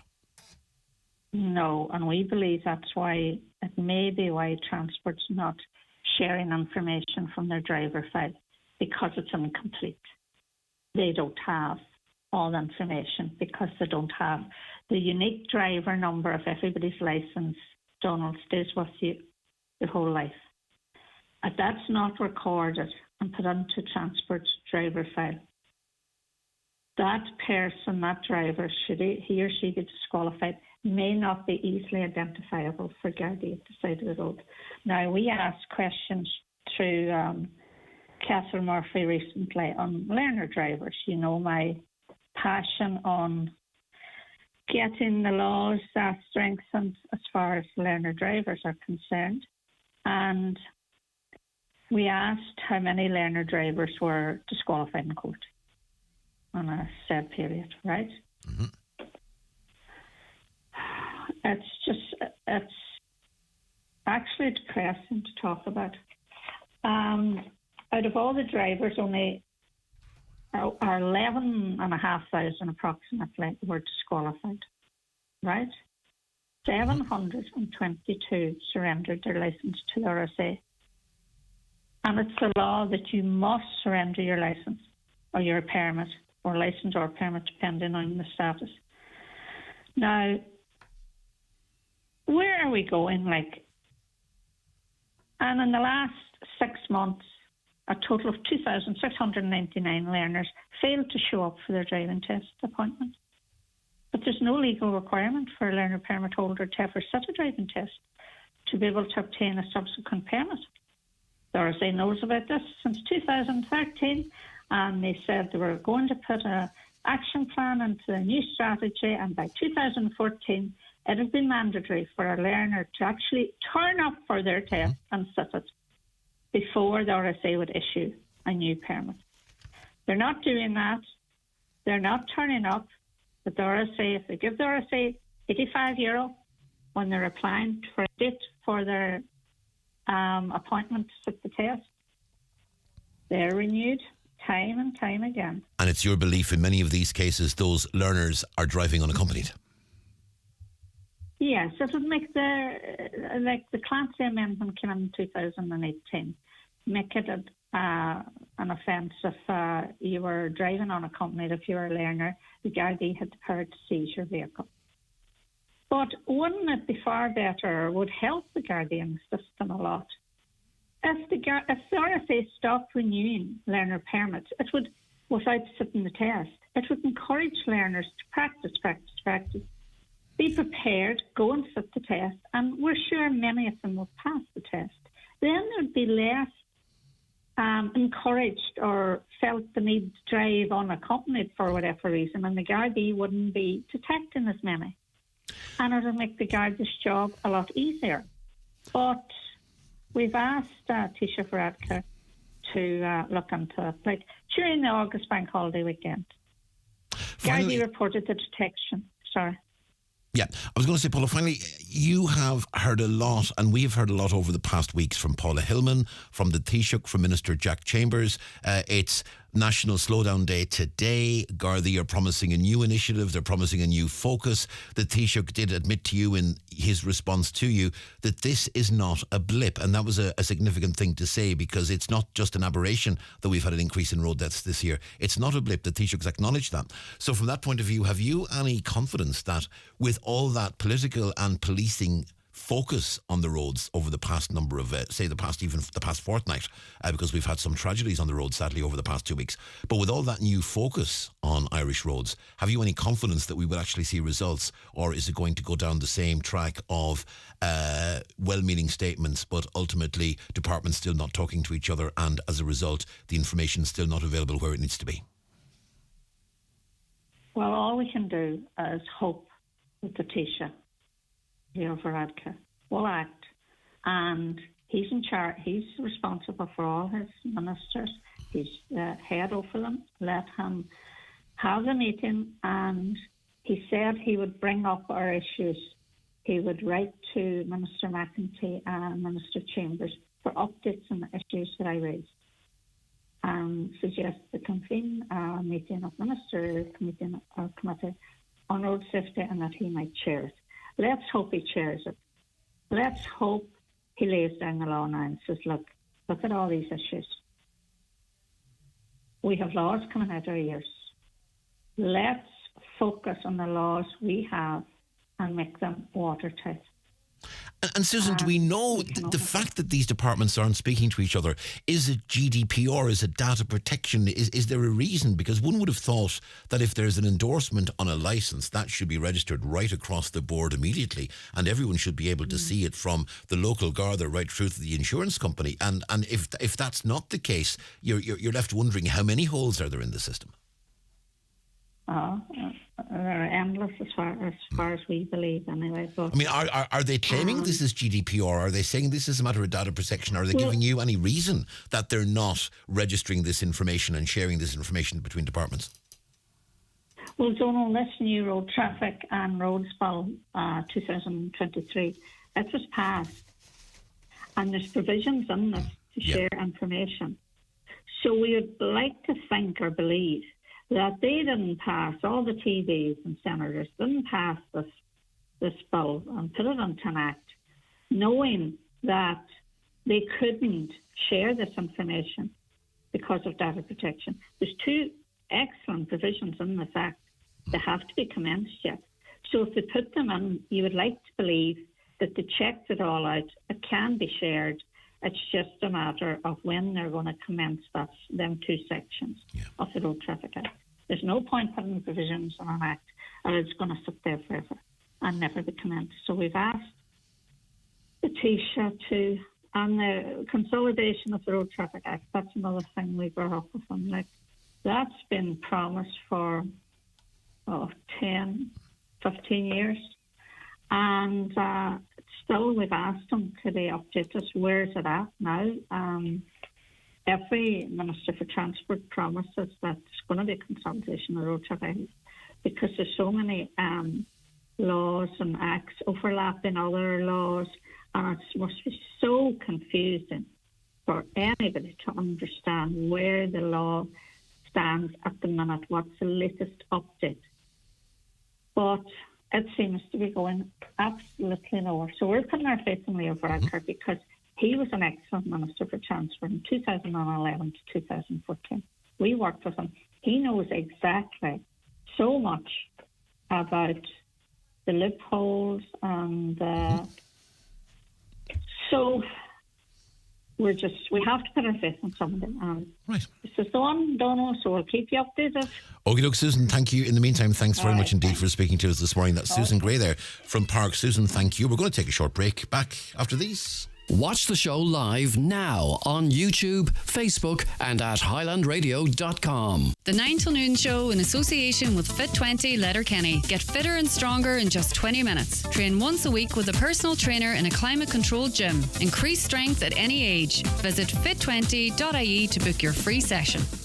Curtains at Foy & Company, Letterkenny. Complete any room with our elegant and exquisite range of curtains designed to elevate your windows with sheer beauty. Whether you prefer classic patterns or contemporary designs, our curtain collection offers endless possibilities to complement your interior decor. Let our expert staff assist you in creating the living space you've always dreamed of. Call in and get a free interior design consultation this month at Foy & Company, Letterkenny. PDO thread lifts and skin boosters, which rejuvenate the skin by improving facial contours, lifting and tightening the jowls, neck, cheeks and eyebrows, are available at Genesis Aesthetics and Skincare Clinic, Gweedore. To choose the right aesthetic treatment for you, contact Mary Ferry, your aesthetic practitioner. Also offering fat-dissolving treatments, dermal fillers and laser treatments for all skin conditions. Hair and makeup packages also available. Genesis Aesthetics and Skincare Clinic, Gweedore. 07495 325 75.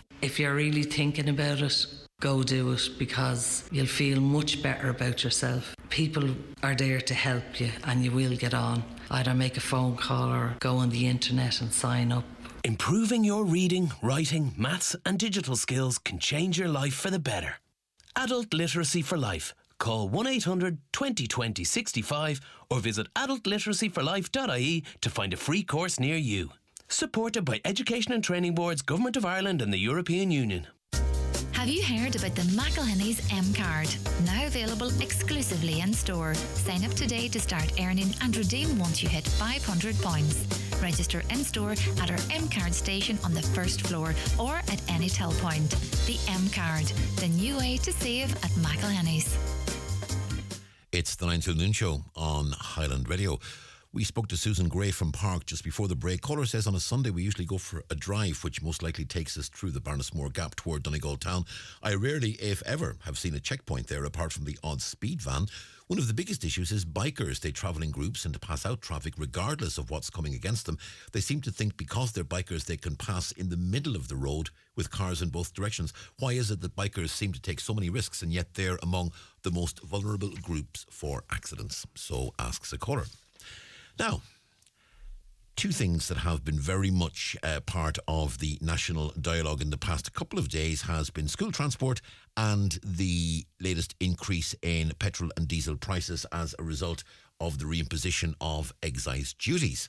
Now, we are joined on Zoom this morning by Seamus Boland, who is the CEO of Irish Rural Link. And Seamus, a very good morning to you.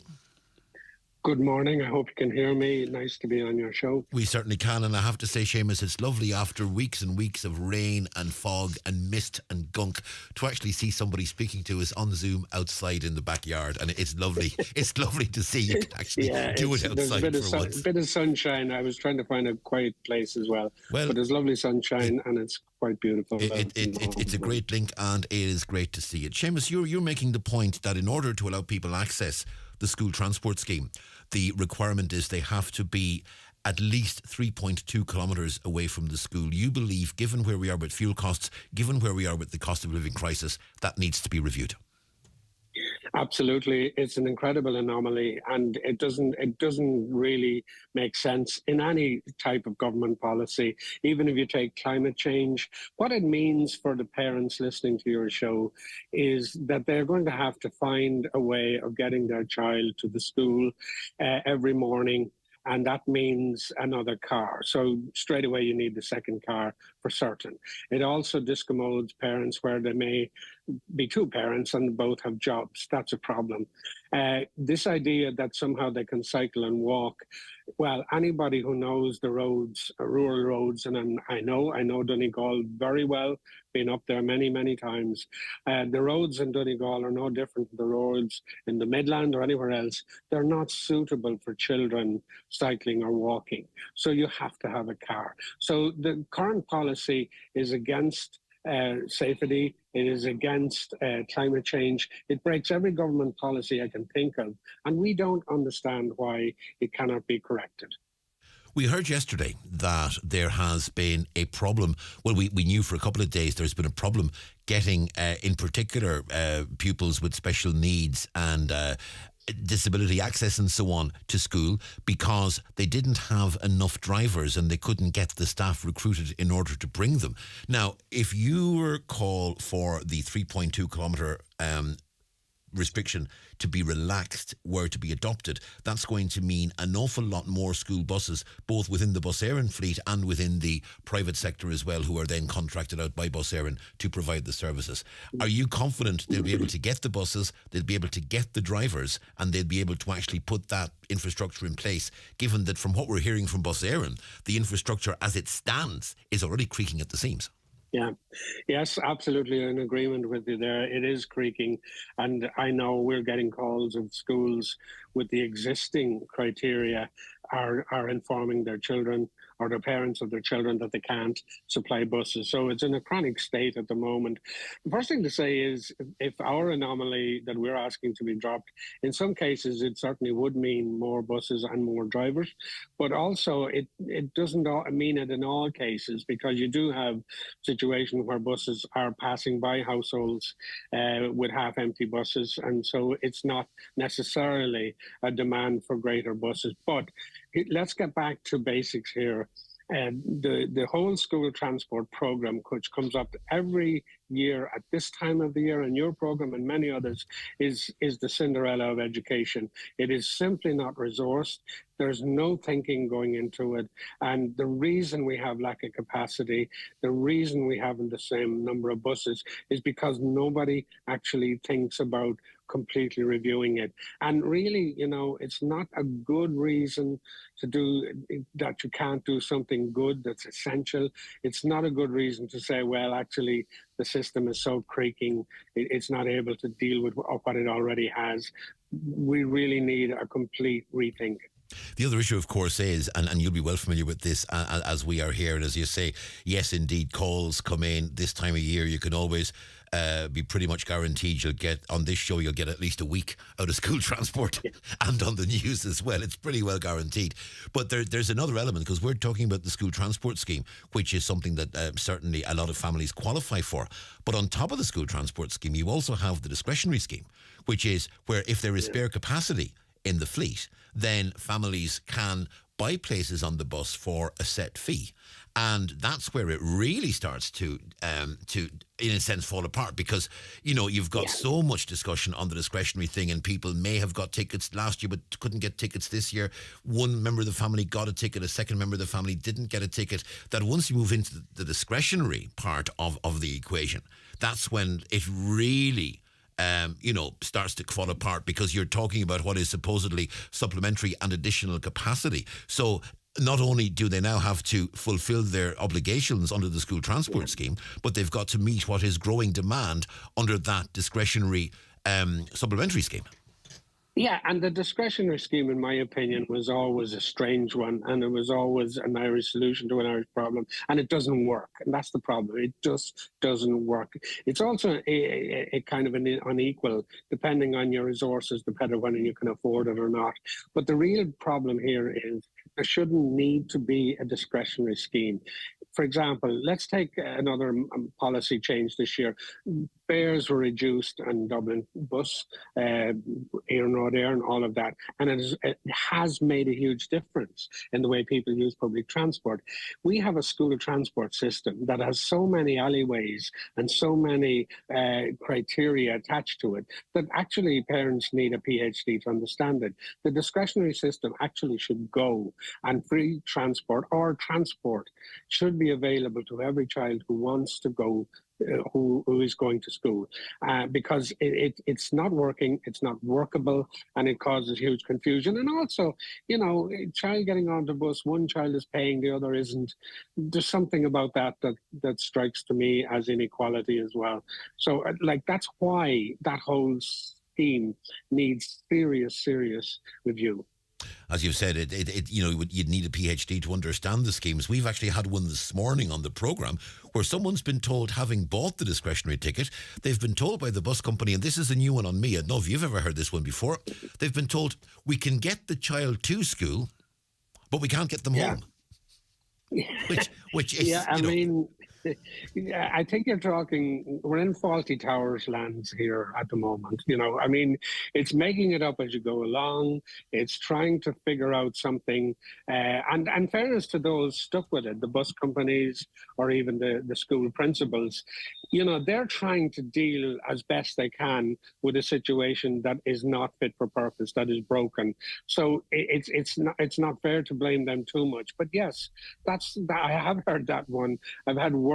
I've heard you can only be picked up twice a week, but we can't pick you up other days because we've other runs. So it's an absolute broken system, and I'm amazed that no minister is being called to account to review it and revise it and stop you having a free week of programming that you don't have to think about every year at this time of the year. Is the problem at government level, at department level? Is it at Bus Éireann level now? Because as we understand it, Bus Éireann administer the scheme. Bus Éireann have a certain amount of capacity themselves, but the vast majority of the capacity, it seems, are private companies who are hired, as it were, through Bus Éireann to actually provide the service. So you have potential logjams at government level, department level, and Bus Éireann level. I mean, where does the focus need to be in terms of unpicking where the issues are and what needs to be improved? Well, it starts at the cabinet table, whether we like it or not. The whole transport system has been basically, the responsibility has been leveraged away from everybody that should be. So the department give it to Bus Éireann. Bus Éireann don't really want to be bothered with it, so they hire it out to the private operators. The private operators have their own routes and responsibilities and also priorities.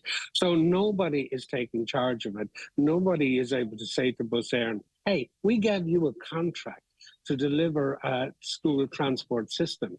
You can't do it, and you're now delivering it out to somebody else, and somebody else is delivering it out to somebody else. Honestly, it's like Highland Radio being asked to do a job, and you figuring out, you giving it to whoever's passing by the studio. Will you run the studio today? Because we haven't time. We have other more important stuff to do. The school transport system is really important. It has not been managed properly. It has nobody seems to be in charge, and that's why we have this colossal, complicated system in place that lets us down every year, day in, day out. One of the things we've seen in the general transport scene here in Donegal, and I'm sure it's the same where you are as well and right across rural Ireland, is the success of Local Link. And Local Link is a company which is providing rural bus services in places that never had them before. And more we're seeing Local Link buses coming into Letterkenny from outlying parts of Donegal. And it's been quite clear and quite evident. Now, there's a way to go, obviously, before everything that's needed is provided. But they seem to be very much on the right road, if you'll pardon the pun, in the Local Link service. Is it time to look at forming a company called School Link and actually getting a getting a company that's owned, a semi-state or whatever, set up by the state to actually manage this, take it out of the hands of Bus Éireann. As you say, Bus Éireann have an awful lot else to worry about between their own services and Expressway and everything else. So rather than having Bus Éireann trying to get this resolved, take it out of Bus Éireann's hands, get a whole new system that we'll call, for the sake of argument, School Link, and actually create a specific body that will have no other responsibility than that for school transport. Yeah, look, there's a really strong case for that, and we're very proud of Local Link. It started way back in the 90s when Irish Rural Link members come up with this idea, which was poo-pooed by everybody. The only thing I'll say to you is, yes, it may well be the solution, but it needs to come about after, like, Bus Éireann are challenged. Are you delivering the free transport or just the school transport program? Are you delivering it or are you not? Are you ensuring that it can be delivered? Are you living up to the responsibilities of providing drivers, buses, infrastructure? Like, why isn't the buses there? So yes, setting up another company may well be the end of game solution, but as you know, doing that would take a fair amount of time, fair amount of resourcing, and may even be seen as a waste of money. There is a national bus company set up by this government, by this country, running for many, many years now. They have been asked to run this service. They're not really doing it very well. And in my opinion, I would rather ask them why, because really that's the beginning and end of it. And government has to take charge as to, if they're not doing it, then there has to be consequences. Seamus Boland, CEO of Irish Rural Link, thanks indeed for this conversation and for sharing your perspectives on this really important issue. And hopefully we won't have to be talking to you again in the future and rehashing the same stories, that perhaps we will be able to see some improvement. But in the meantime, Seamus, thank you very much indeed. Been a pleasure. Thank you very much. Thank you, Seamus. Take care.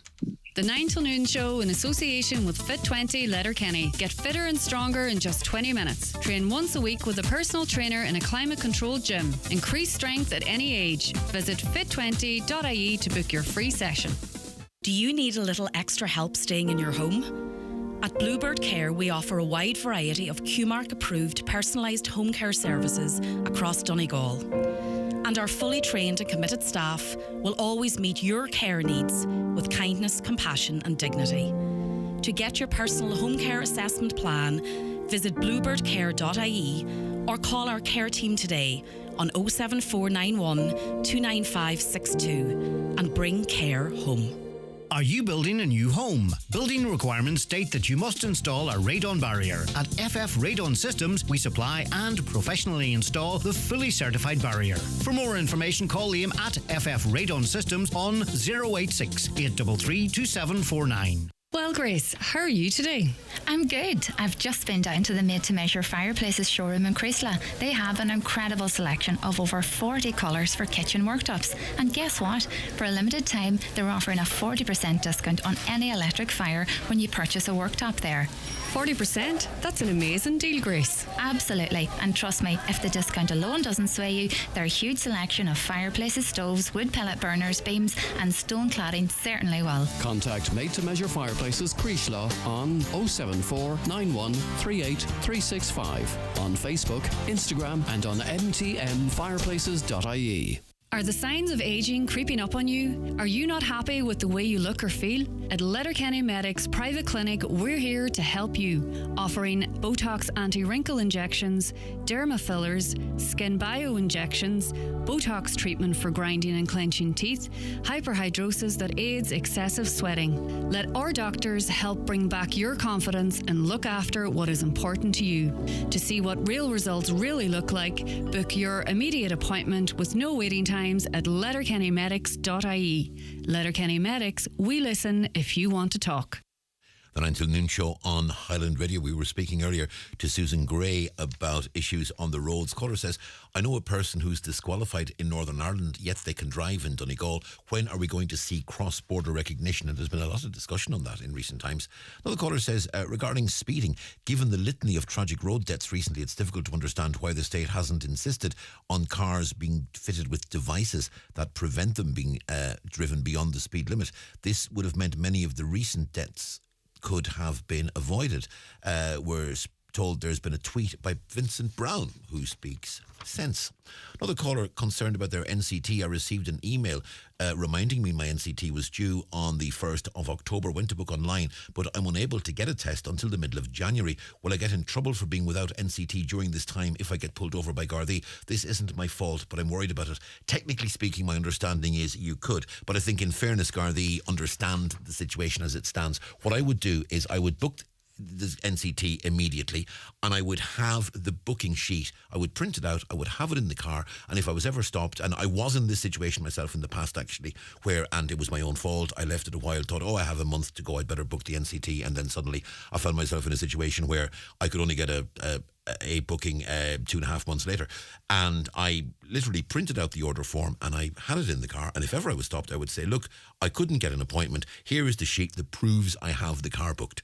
And I think usually, in fairness, I think any guard that stopped you on the street would show, I suspect, a modicum of understanding of that situation. Now, we are going to totally change the subject because, and it's an issue we've discussed before on the programme, and it's the issue of menopause, and in particular, women in the workplace. A workplace survey on the impact of the menopause on working women in this country has been launched.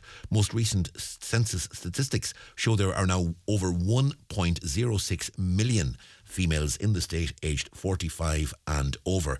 This means menopause for many of them is going to be an issue. We're joined by Loretta Dignam, who's the CEO of the Menopause Hub on Zoom. Loretta, a very good morning to you. Morning, how are you? Very, very well indeed. Loretta, it's something that, and it's one of those things, and there was an ad campaign ran quite recently, that menopause was the thing that was never talked about. It was always there, but it was never talked about.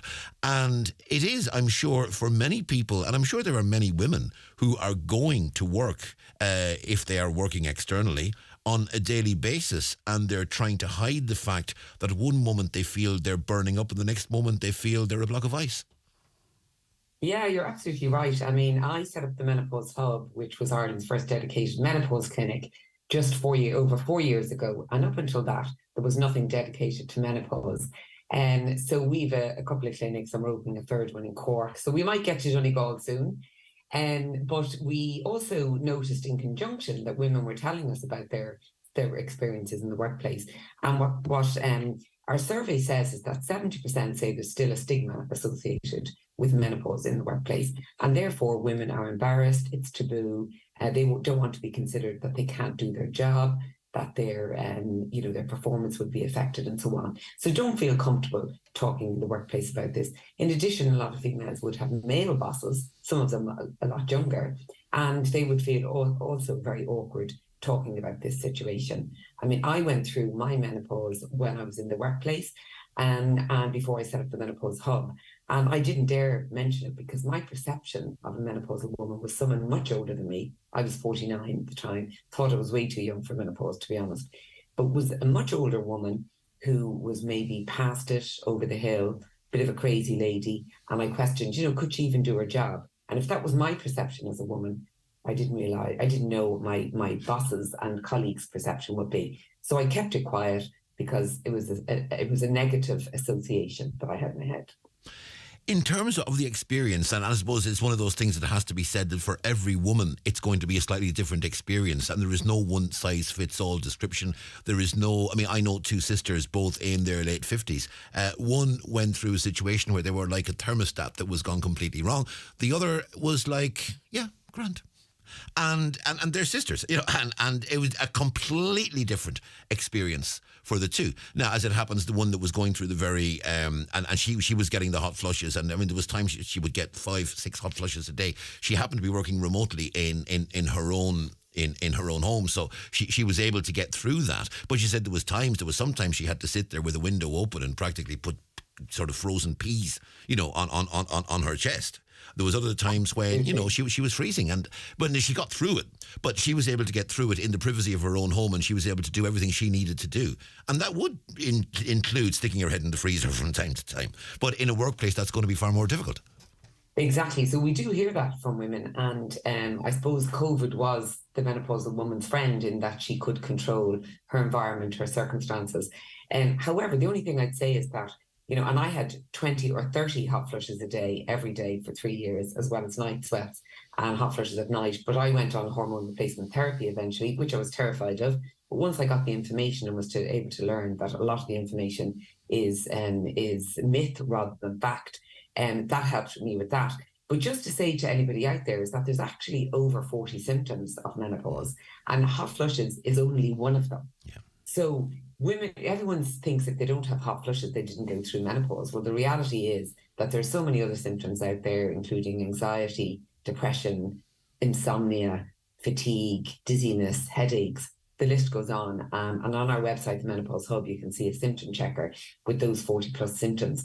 And so that's just a message there. But yeah, so when women come back into the workplace, it's an issue for employers. And the whole solution for menopause in the workplace really is around reasonable accommodation and reasonable adjustments. So that can be made on an individual basis because, as you said, no two women's menopause is going to be the same. So therefore, they feel confident in going to their employer, their line manager, their HR department to actually, request some reasonable accommodation or reasonable adjustments. But a lot of organisations aren't even aware of menopause or aware that it's an issue for any of their staff. And therefore, they're not ready for those conversations. So there needs to be education and awareness in the workplace. HR need to know, all colleagues need to know, line managers need to know. And we offer training for organisations in that regard, and we can help them develop policies and really move the conversation forward to normalise it rather than make it a stigma or taboo. Does there need to be an assessment of the attitudes among line managers and HR managers and CEOs and those in the workplace? Because it seems there's an awful lot of information available about women, but there's very little information available about the attitudes of those they're depending on to give them those accommodations. It's interesting because last year we did a survey with IBEC amongst employers. And what a lot of employers said is, we already have a lot of things in place for menopausal women. And they may have, but nobody has ever, called them related to menopause. So women don't know and the employer doesn't really realise. But there are things that can be applied to menopause, except nobody was talking about that. And I would say it wasn't even that the workplace and employers and managers went out and said, let's ignore menopause or anything. I don't even think it was on their radar either. It was barely on women's radar. But actually, I think what you're saying is absolutely right. And so I'll be conducting a survey next year where we will get the voices of managers and so on, and get the voices of employees, and then we'll be able to merge the data. But what I do know that organisations do want is more training, and they want menopause policy, and they want their managers trained. And I think that's a growing issue if we want to keep women in the workplace. 10% of women left work because of their symptoms. 40% considered giving up work because of their symptoms. We can't afford to lose talent at this particular age of 45 plus from the workplace. And this is often the time when women might be stepping into new roles, might be going for more senior positions, and they're actually stepping back from that. And that is the exact opposite of what employers want.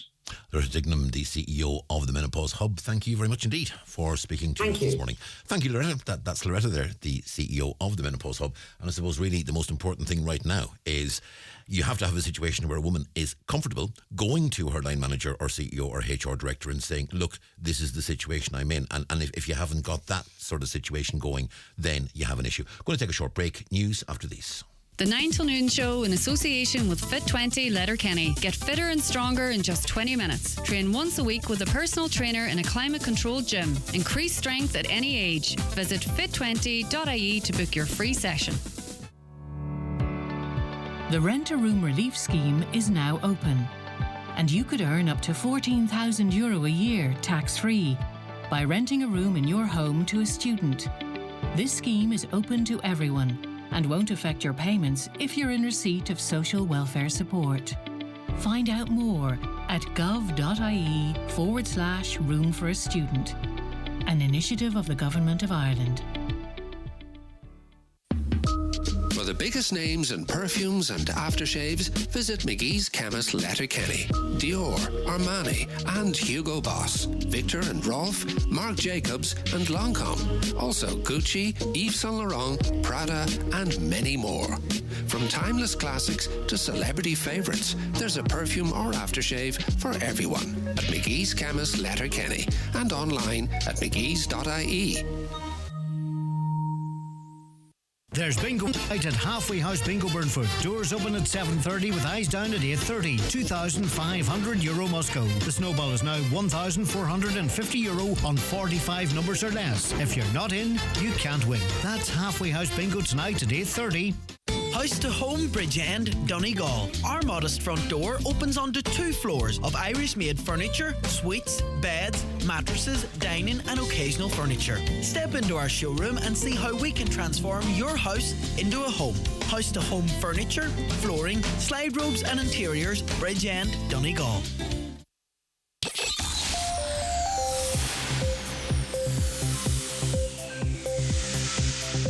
The time on Highland Radio is a minute past 11, and with apologies to Donna Marie Doherty for our lateness and tardiness, let's go over for the headlines. Good morning, Donna Marie. Thanks, Donal. Good morning. HICWA has published inspection reports on 2 designated care centres with adults for disabilities in Donegal. This was in Sleeveglass and Ballytrim House. In the case of Ballytrim House, the centre was found to be totally compliant in all 15 areas of inspection. Sleeveglass also had 0 non-compliances, while 6 areas were found to be substantially compliant. Links to both reports are available on our website, highlandradio.com. A third arrest has been made in relation to a stabbing incident in Castlederg. It occurred on Main Street at around 1:30am on Saturday morning. A 28-year-old man was arrested this morning on suspicion of attempted murder, and he remains in police custody at this time. PSNI say inquiries are ongoing, and those who believe they have information or video footage of the incident is asked to come forward. A Donegal deputy is calling for the fossil fuel divestment bill to be fortified. According to a report released by Action Aid Ireland, funds of €5.7 billion were registered in bonds and shares in climate-harming activities in January of this year. Deputy Thomas Pringle says the bill he introduced in 2016 now must turn its attention to the banks. A number of public consultations will open this week for the draft County Donegal Development Plan 2024-2030, including area plans for Buncrana, Ballabafay, Stranorlar and Bundoran. Today the public are invited to view the plan in the Old Courthouse in Lifford from 4pm until 8pm. Throughout the week there will also be events in Letterkenny, Carndonagh and the Twin Towns. And finally, Gardaí have detected 50 vehicles breaking the speed limit in the first 2 hours of a major clampdown this morning. Over 15,700 vehicles have been checked as part of the National Slowdown Day, which runs until 7 o'clock tomorrow morning. The Road Safety Authority says 1 in 4 people killed on the roads are between the ages of 16 and 25. That's all for now. You can find the latest local news on our website, highlandradio.com. The next news update's at 12 o'clock. Until then, good morning. We all want to restore our world's natural environment. But where do we even start? How about right here? With SuperValue Tidy Towns, we can reimagine our local areas. Every time we rewild, every time we strengthen biodiversity, every time we support our SuperValue Tidy Towns volunteers, that's real action. Because at SuperValue, we believe that every local action makes a global impact. SuperValue, real food, real people, real action.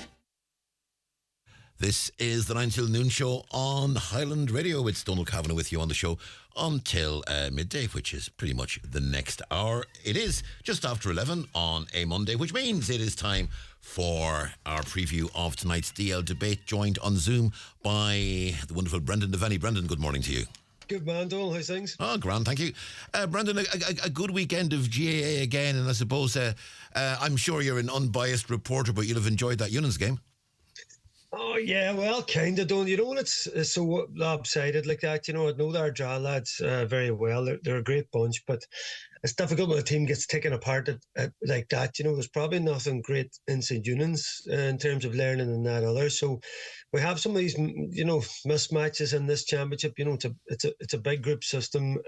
Don't say the top 4 go through the quarterfinals now. The next 8 play to join them in the quarterfinals, and the bottom 4 then will play off in relegation. And of course, Ardra, they have 2 points on the board at the minute, but St. Knowles, Milford and Killybegs, yet they register a point. So listen, it was an interesting weekend, 4 weeks in a row championship. There's a lot happening in the county across the 3 championships, and it's a lot of stuff to keep up with. But it's been an interesting championship so far. And I mean, teams like Rua, 3 wins from 3, Kilcar, Glen Swilly, you know, they're all putting their hand up to be a possible contenders for St Eunan's, and Niamh Connell just tucked in behind them because they played each other and drew, Gweedore after that. So that team, those teams in their mix don't all fancy themselves of beating each other. Because there's no doubting that a lot of people are looking at St Eunan's and Niamh Connell that bit ahead of the rest. But certainly there's some teams there that'll certainly give either of them sides an interesting encounter. And of course, two of them playing. I did the draw there yesterday out in the park. Life's full of firsts, Donal. It was the first time I've done something like that, and the big draw there was, of course, Niamh Connell and Glen Swilly playing in the final round of Group 4 matches next week. Yeah, it's going to be a big one. You'll be looking at the weekend's games with Brendan Kilcoyne and Gary McDade tonight, of course, on the DL debate. Also looking ahead to that Glen Swilly and Niamh Connell clash and other clashes coming up as well. Yeah, getting the views of the two lads. I was out in Glen Swilly watching their game with Donal yesterday, and I suppose on top of everything else, just the day was in it, the weather. After the terrible summer we've had there, it was just such a nice occasion. Big crowd out in Glen Swilly. Watched that match. It was an entertaining game, and then come back to the park, and there was just such a different atmosphere because of the evening it was, and that's why we want in Championship. That's where it needs to be played, and those nice evenings and that, and certainly that tie's a massive one. Of course, the derby of Gweedore and Dunlow is another huge game in there as well. After they beat Gweedore beat Clonheely at the weekend, so lots of wee permutations in there. Teams trying to avoid relegation, other teams trying to get into that, at least that pre-quarter final berth. So the good thing is, Donal, I suppose, compared with the group stages, everyone has something to play for going into these last games, and you don't have teams that are sitting top of a group and it doesn't really matter in their last game, which can affect the outcome for everybody. Everybody's going into this now. No one is actually mathematically into the quarterfinals yet, so everyone has to go out and play, which keeps the senior championship very interesting. And we're shortly going to be getting to knockout stages, and that's when it really gets tasty. But as you say, for now, they all have to be on top of their game, and some really nice games coming up. Now, as well as Donegal, of course, there are other counties in Ulster, and you'll have Neil Loughran on tonight from the Irish News just to see what's happening elsewhere across the province. Yeah, listen, I always like to keep things informed, and I think all of us, we have a wee bit of an interest in what's going around.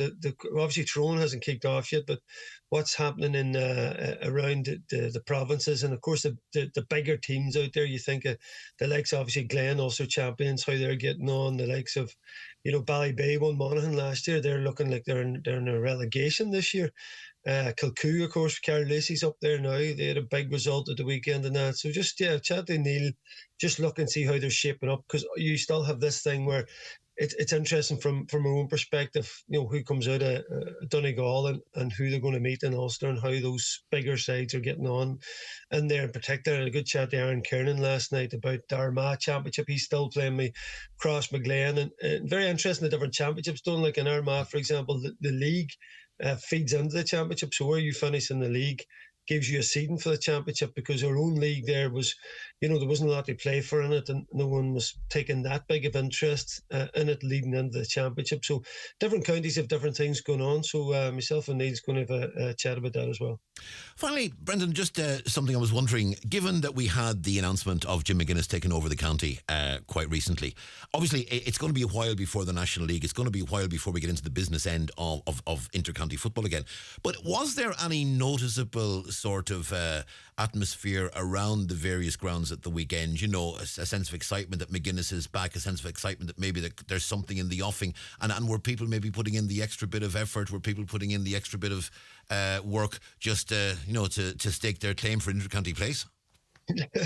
Well, I would think so, Don. There's certainly been a great buzz about the county since Jim took over, and there's so many aspects to this around Jim, and if he didn't come in now, Don, you were kind of thinking who, a bit like last year, the fact of someone of his calibre to come in, the backroom team that he's put together, and as I was saying previously on the show, there's about 7 or 8 lads from 2012 out there coaching now and players involved, and of course Luke Barrett's in there as well with Jim. So you have now, by the time Jim finishes up, you have a load of people that will be there ready-made to step in, and they're not really there now. So from Jim's first time there, he's created these All-Ireland winners and loads of lads that are coaching.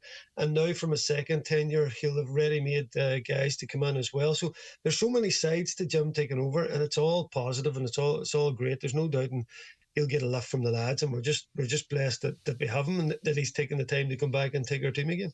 So all that positivity about plus great weather as well. It was a good weekend in Donegal, it seems. Yeah, I even got a bit of sunburn there. I wasn't expecting. We've nearly put the sunscreen away till next year, but I got a lovely blast out in the Glen there yesterday. Mick Murphy very kindly even brought me a coffee at half time, but then he stung me for a ticket, so I said it was an expensive enough free coffee, but you got to chip in when you're there, Donal. Oh, absolutely. DL debate, Brendan, on tonight after the 7 o'clock news. That's it, Don. In association with Sister Sarah's in Letterkenny. That's the DL debate. Brendan Devaney presenting as always. Brendan, thank you. It's been a pleasure. Cheers, Don. Look after yourself, Brendan. That's Brendan Devaney there, the presenter of the DL debate, looking back at all those inter-county matches, not inter-county, those club matches at the weekend, and looking ahead to the next round of matches after Brendan himself did the draw there. Right, we're going to take a short break, 11 minutes past 11, back after these. The county's #1 talk show, The 9 till Noon Show on Highland Radio. The 9 till Noon Show in association with Fit20 Letterkenny. Get fitter and stronger in just 20 minutes. Train once a week with a personal trainer in a climate-controlled gym. Increase strength at any age. Visit fit20.ie to book your free session. Quality matters. And when it comes to feeding your dog, you need quality you can trust. Gain Pet Nutrition's Elite range is formulated using years of animal nutrition research. And now, with new bag sizes and a Velcro seal, our 100% recyclable packaging keeps your best friend's food fresher for longer. Gain Pet Nutrition's Elite range. Give your best friend the very best. Special offers at participating retailers. Terms and conditions apply. Homeowners, it's time to unlock incredible savings on your energy bills. Efficient Renewables is here to reduce your energy consumption, say goodbye to skyrocketing costs, and hello to renewable energy solutions. With no VAT on solar panels and the generous grants for both solar panels and heat pumps, see these innovative systems in action in our state-of-the-art showroom in Newton Cunningham today. Contact Efficient Renewables on 074 97 08320. These days, we're all looking for healthy, tasty family meals and lots of variety. The good news is that our fishermen continue to bring us the best of the catch, like fresh Irish hake and haddock. There are so many ways to enjoy them. Try delicious Thai curry with hake or mouth-watering Cajun seasoned haddock. For lots of tasty recipes and different meal ideas, visit boardbeer.ie and look out for Irish hake and haddock next time you're shopping. Fresh ideas, great meals. Highland Radio time checks with Expressway. Travel Route 32 from Letterkenny to Dublin when you book online and travel for less. Expressway, bringing you the time at... And the time on Highland Radio is 13 minutes past 11 o'clock. Now, have you ever considered public speaking but been a little bit nervous at the idea? If that's the case, don't go anywhere. A very important discussion coming up in just a moment that might just be the ticket as far as you're concerned. Before we do that, though, just want to remind you finally of our quiz before we close the lines. Our sponsors this week are Fit20. We're giving you a chance to win a 3-month membership with Fit20. You can get stronger in just 20 minutes, train once a week with a personal trainer in a climate-controlled gym. Just answer a simple question each day. A winner will be selected daily to be entered into a draw on Friday. And the question today is, who won the Women's World Cup this year? Was it Spain or Ireland? Who won the Women's World Cup this year? Was it Spain or Ireland? Text or WhatsApp your answer, name and address to 086 60 25 000. And as we say, there'll be a daily winner, and then the daily winner goes into a draw, and then the draw takes place on Friday of the 5 daily winners, and someone will win that 3-month membership with Fit20. Now, as I said, if you have an interest in public speaking, or if you have a fear of public speaking and would perhaps like to do something about that, Toastmasters may be the answer. Toastmasters meet in Dillon's Hotel, and the new season starts on this week. It's on the 6th of September, and by my reckoning, today's the 4th, which means it's Wednesday. So, and if it's not, I'll be corrected very, very quickly. Oh, it's the 5th. I do apologise. It's the 5th, which means it's tomorrow, which is Tuesday. Okay. What I'm going to do is I'm going to go to our two guests, and we're joined in studio by the president of Toastmasters in Letterkenny, who is Brian Marshall, and by Leila Worth, who is the PRO. And I'm going to go first to yourself, Brian, if I may. You're very welcome. Thank you, Donal. Brian, in terms of Toastmasters, I mean, we've all heard of Toastmasters. A lot of people won't be quite sure what Toastmasters is. So the first question is, I suppose, the obvious one. What's Toastmasters? Toastmasters, I would count as the world's biggest self-help club for people to improve their public speaking skills. There's, at this moment, 270,000 members worldwide, 14,200 clubs, and it's in existence in 148 different countries. And all of these clubs are just set up by people who are volunteers who try to help each other with a bit of information and guidance to improve their public speaking. I'm sure a lot of the time someone comes because they've been asked to be the best man at their best friend's wedding and they've got to make a speech, or people come because, you know, they need to stand up and make a presentation at a meeting or whatever. And Leila, as the PRO of Toastmasters, I mean, is this a matter of people go to Toastmasters out of necessity, or is it people go to Toastmasters because they just perhaps have an anxiety or they have a nervousness and they see that as a way to address it? Well, I think Toastmasters is for everyone, and for me, I had a fear of public speaking from a very young age, so it's really helped me gain confidence in public speaking, and everyone's really friendly. It's a safe place. We also have a laugh, and yeah, everyone goes for their different reasons. Some people are naturally gifted at public speaking, and some people need to work on it. So, yeah. And it was during COVID that you yourself sort of developed that interest or developed that impetus to do something about it. Presumably over the course of COVID, this all moved online. Yes, I joined through COVID, so it was on Zoom first, which was interesting, and then which was a nice start for me because I was quite shy at the start, and then going to Dylan's, it was a lot better to be in with everyone. So presumably you had, and I had something similar with the thing I did on Zoom with people, where even the weekend before last, I met two people that I've become really good friends with online. I met them in Dublin for the first time in person. I'm sure you had that experience too, where you actually develop friendships online and then suddenly got to meet the people face to face. Yes, definitely. And then there's a lot of people in Toastmasters who do parkrun in Letterkenny as well, so it's kind of nice. There's a lot going on in the group.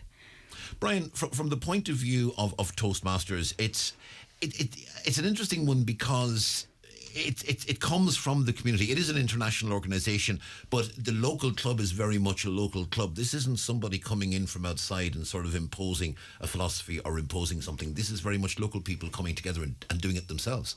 Oh, definitely.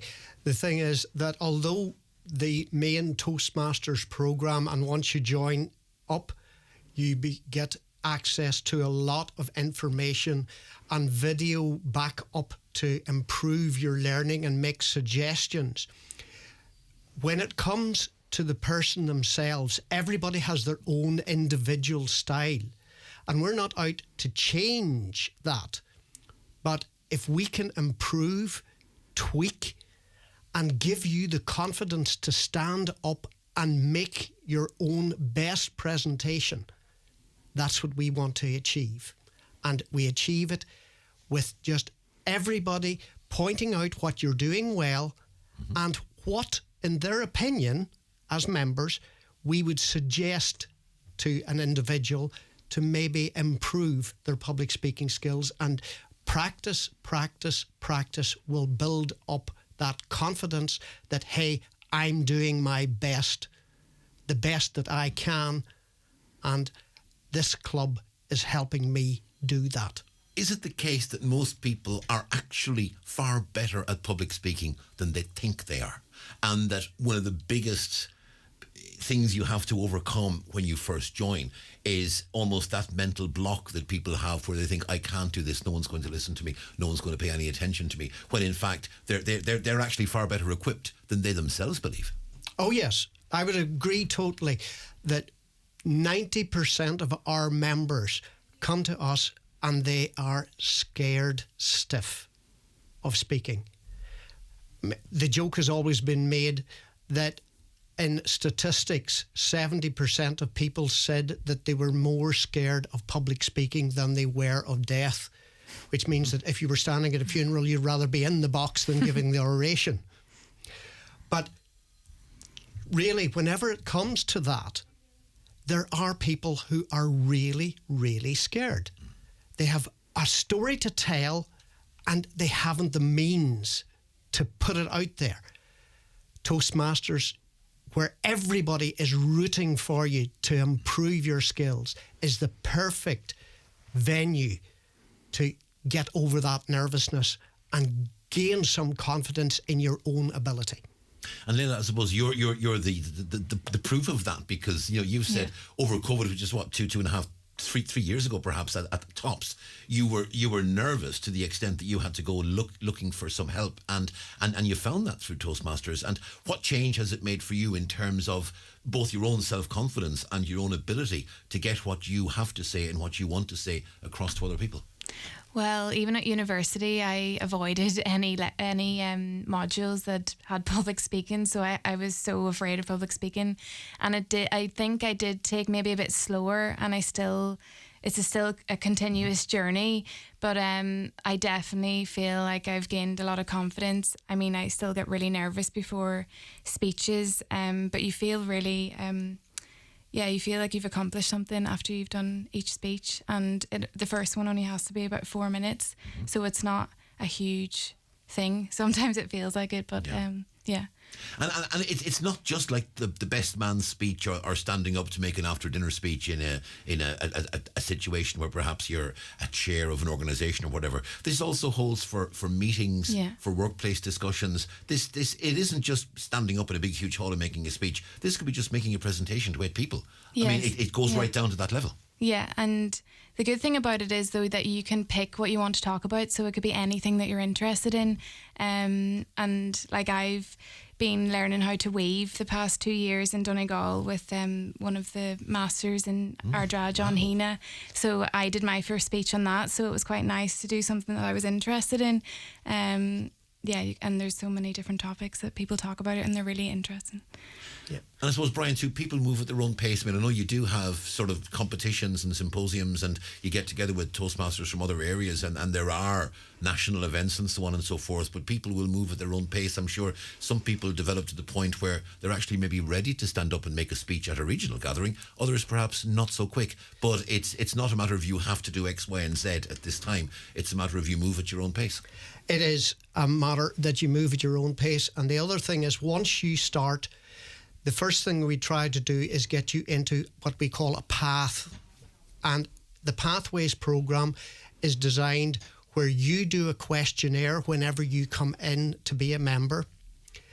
You decide what you want out of Toastmasters, and then the Pathways will direct you in a program to try to develop those skills and give you that objective that you have set out for.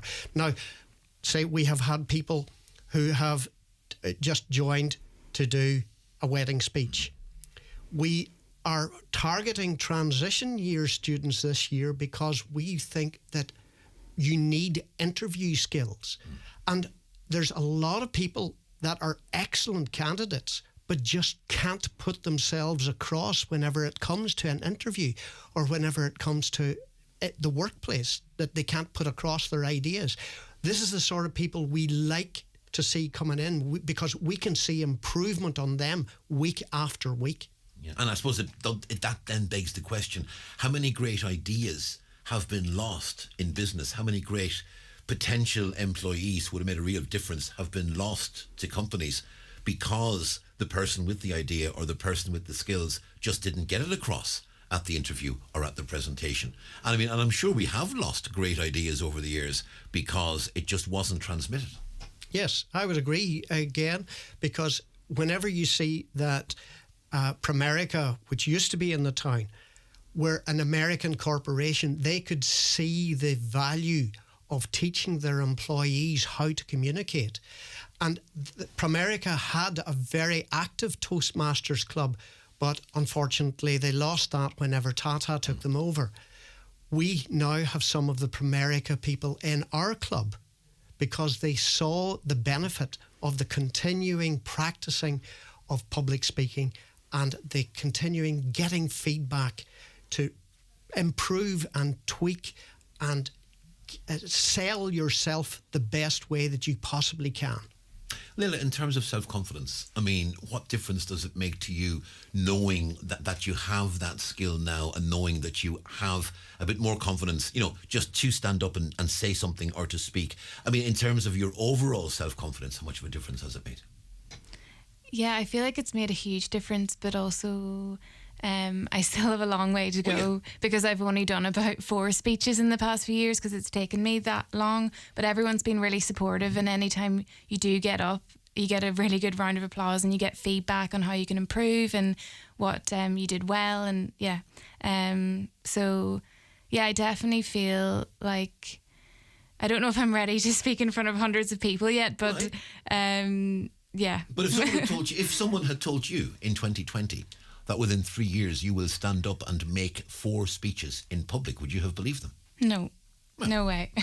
So yes. So you have come a long way. Yeah, as you say, the journey isn't finished. Yeah. But you know, you've gone a long way past the front door. Yeah. You've taken way more than the first step. I mean, you know, and that's always a good thing. I mean, Brian, from your own point of view as president of Toastmasters, it must be lovely to sort of see people like Leila who come with a sense of nervousness and perhaps a sense of trepidation, and to see that growth. And you, in your position, I'm sure, are seeing that develop and you're seeing it nurture and grow. It must be almost like raising children, that you can sort of see that wonderful development.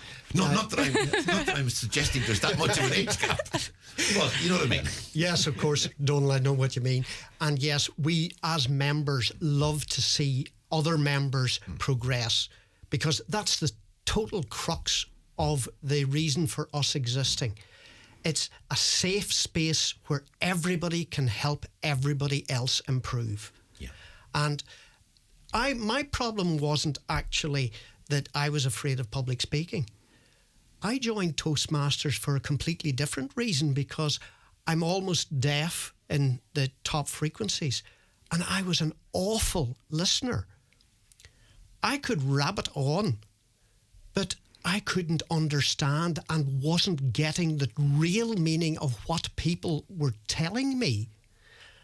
I had no idea at all about reading body language. I was very poor at reading tones, especially sarcasm. And I really did think I was brilliant. But that was the sort of thing that I learned from Toastmasters, and I'm continuing to learn from Toastmasters.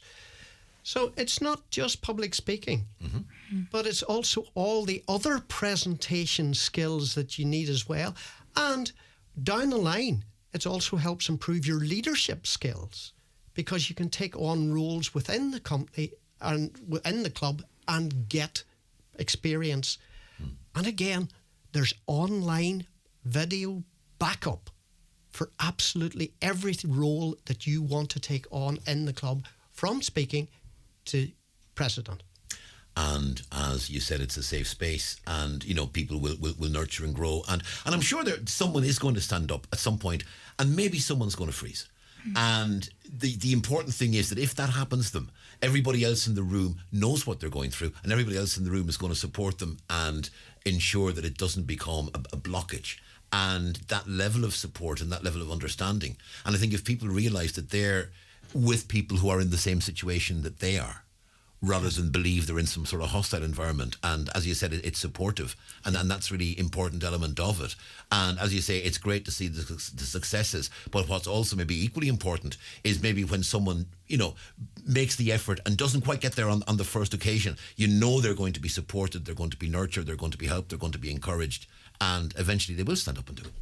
Yes, that's it. You've completely summed up the reason why we're there. We're there as a self-help club. Everybody will have a different idea of what a perfect speech is, but everybody getting together can help that person who's speaking to make the best possible speech or the best possible presentation that they can, to sell themselves to whoever they have to sell themselves to. Should it be an interview panel? Should it be a work boss? Or should it be their fellow colleagues who they're working with and have to get a message across to? And Leila, I'm sure, as well as the hard work of the speaking and the learning and the developing, there's also the social element. There's also meeting up with people, having the cup of coffee, having the cup of tea, having the chat, and there's that social element is going to be a really important part of it too, I'm sure. Yeah, it's lovely. Like, everyone's really nice, and we have a good laugh every meeting as well. I just really enjoy it. But it would be lovely to get more young people involved, because I think I'm the only member that's under the age of 30.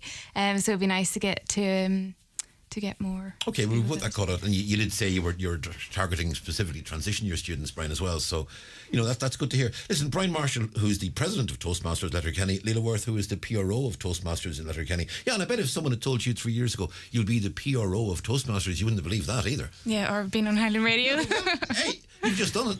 You've just done an interview on radio. Well done. I mean, you know, and that's wonderful. So it's tomorrow night, Tuesday nights, 7:30 in Dillon's Hotel in Letterkenny. Yes, and if you can turn up 10 or 15 minutes earlier, especially if you're a new member, we like to see that, because we like to get talking to you before the formalities of the meeting start. Excellent.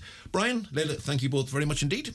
Thank you. We wish the new season and the new influx of young members to Toastmasters every success. Thank you, Donal. Thank you. Watch the show live now on YouTube, Facebook and at highlandradio.com. The 9 till noon show in association with Fit20 Letterkenny. Get fitter and stronger in just 20 minutes. Train once a week with a personal trainer in a climate-controlled gym. Increase strength at any age. Visit fit20.ie to book your free session. Transform your home with a visit to McGinley's Furniture Letterkenny, located at the Portlink Business Park just off the Port Road.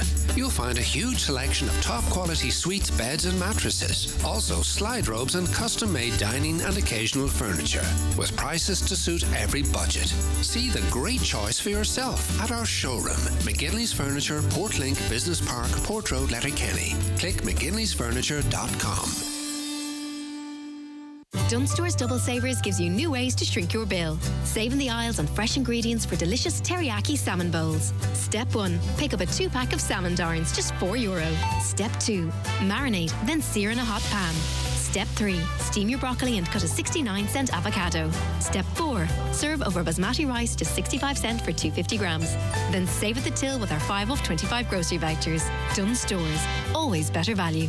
Terms and conditions apply. Voucher can be used on next in-store grocery shop for €25 or more. Have you heard about Charlie's chips? They're made from potatoes that are carefully selected, then peeled, cut, and like everything else at Charlie's in Letterkenny, cooked to order. That's why they taste so good. From 12 right through to 8 in the evening, Charlie's at Pierce Road, Letterkenny offer an extensive menu that includes a great selection of gluten-free options, all available to sit in or take away. The next time the hunger hits, pull into Charlie's. Brian McCormick Sports and Leisure, Main Street, Letterkenny. Women's clothing in new styles and colours from Adidas and Under Armour. On the Run range, or try the training essentials, jackets, crew sweats with matching tees, shorts and tights. Match it up with a pair of On trainers. New range just arrived. Brian McCormick Sports and Leisure. Click on bmcsports.ie and get your free delivery. The 9 till noon show on Highland Radio with Donal Kavanagh. Looking at a few of your comments, we were speaking about the NCT earlier. Caller says, I got a text regarding the NCT as well. When I went online, it was the same. I couldn't get an appointment until December. I called them and they gave me an appointment for this week. So it's worth making that call. Now, I had a situation with a friend of mine where we were talking about the NCT and her NCT was coming up very shortly. And I said, look, you better go online and check. And she went online and she got an appointment for the next day. Now, sometimes you'll be lucky, sometimes you call again, and I've heard that said before actually, so maybe if you call the NCT centre, maybe you'll get a cancellation or whatever, but it's the quicker you get the appointment, obviously the better. But what I would say is if you do have an appointment and it's a couple of weeks down the line, just have that confirmation sheet printed out, have it in the car, and then at least you have proof that you have the appointment booked, that you're not in any way dodging it. We've been told water in the Knockbrack, Listidian lower areas of Letterkenny have been off all weekend. Does anyone know what's happening? This morning there's nothing but a dribble from the tap. The last time this happened it took over 6 weeks to repair. The kids are now back at school. We can't really cope this time for that length of time. We'll certainly make inquiries with Irish Water, and I know that general area is sometimes problematic with regards to water supplies, but we'll certainly put that query out there. On climate change, ice core samples prove that increases in atmospheric CO2 LAG periods of lag periods of global warming by around 800 years. This is accepted science which has never been challenged but simply ignored. So current increases in atmospheric CO2 are from the medieval warm period, have absolutely nothing to do with humans. The entire climate disaster is based on pseudoscience and can be debunked with some basic research, so says a caller. Now, I am no expert, I am no scientist, but I will just basically say any reading I've done and any perspective I have on climate change has not led me to believe that it's not linked to humans. It seems to me it's very linked to humans. Mass was cancelled in one Malin church yesterday. The reason it was cancelled, although no explanation was given in the newsletter, was to have a film crew park at Lag Church. Appalling behaviour, so says a caller. Did the parish get paid for this? Plenty of parking at the local hall in Malin town. Now, and we have a response. To the best of our knowledge, notification was given and alternative masses and mass times were put on at a church less than 3 miles away. That's our understanding. So notification was given and alternative masses and mass times were put on in a church less than 3 miles away. So we are told. Now, Special Olympics, a very important organisation which performs a wonderful service. The Northwest Club are looking for volunteers and athletes aged 16 or over to join the club. Anyone with disabilities can contact Pat McLaughlin or Nicky McDermott via the Northwest Special Olympic Facebook page. And the number is 087 6944 822. So Pat McLaughlin, Nicky McDermott, contact them either via the Northwest Special Olympic Facebook page or on 087 6944 822. And that is looking for both volunteers and athletes to become involved in Special Olympics. Caller contacted us with regards to the park in Glencar, just behind the Glencar Shopping Centre, between Dr. McGinley Road and the Glencar Shopping Centre. The park, we're told, is littered day in and day out with takeaway food containers, alcohol cans and bottles. The antisocial behaviour is terrible. I'll include some photos, and we do indeed have some photos here. There's a lot of broken bottles which are very dangerous for young children and dogs. There's an actual den in the bushes where people are drinking. That can be quite scary. But what's really worrying now is some of the shores are completely blocked and have been for a long time. There are weeds growing from them. It's quite scary considering how close it is to the hospital and the previous devastating flooding. These are ongoing issues. Now, it's a park, I would have to say I do know because I live in that general Glencar area, and I would walk in that park occasionally, and it's a wonderful park and it's a wonderful facility, and yes, it can at times be littered and there can be some evidence of antisocial behaviour there, and hopefully that will get resolved, and we're happy to highlight that. Now, we are going to go back to Zoom because we are joined on Zoom by an assistant professor in criminology at the Department of Policy, Sociology and Criminology in the University of Birmingham. Now, that's what I call a mouthful. And Dr. Evelyn Svingan, I hope I've got that right. Evelyn, a very good morning to you. Good morning. Evelyn Svingan, have I got the title right? Yeah. Svingan? Svingen, yeah. Svingen, yeah. Very Excellent. good. But we'll just, if you don't mind, we'll just go with Evelyn from now on. As I say, assistant professor in criminology at the University of Birmingham. Over half of people, evidence has emerged, have the capacity to commit a violent crime if provoked. That'll be surprising to many people who would say, no, I would never do that. And when we see reports of people reacting in certain ways, we go, oh, no, I would never do that. I would never do that. Perhaps we are more likely to do it than we think we are. Absolutely. And I think crime is something that the media draws us as this really violent offender, or, you have Jeffrey Dahmer documentaries, and we all think that people who commit crime are somehow special and they have a different personality. Whereas in fact, actually, right and wrong are quite context dependent. For example, we'll know that killing a person is wrong. On the other hand, if you kill somebody in an act of war or as a self-defense, or if you're saving somebody else, that is not necessarily a bad thing. So actually, oftentimes the environment really influence us, right? And the context changes.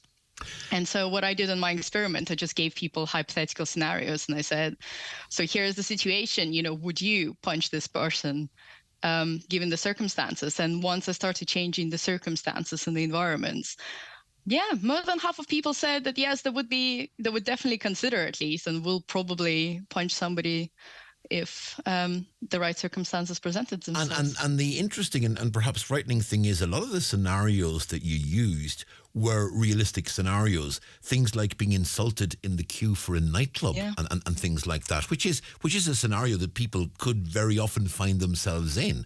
And it's the very situation where things like that could escalate. That does beg a question.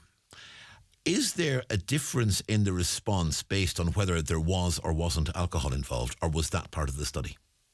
That wasn't part of the study, and it was all hypothetical. Obviously, for ethical reasons, we can't put people in the queue and see of course, if they will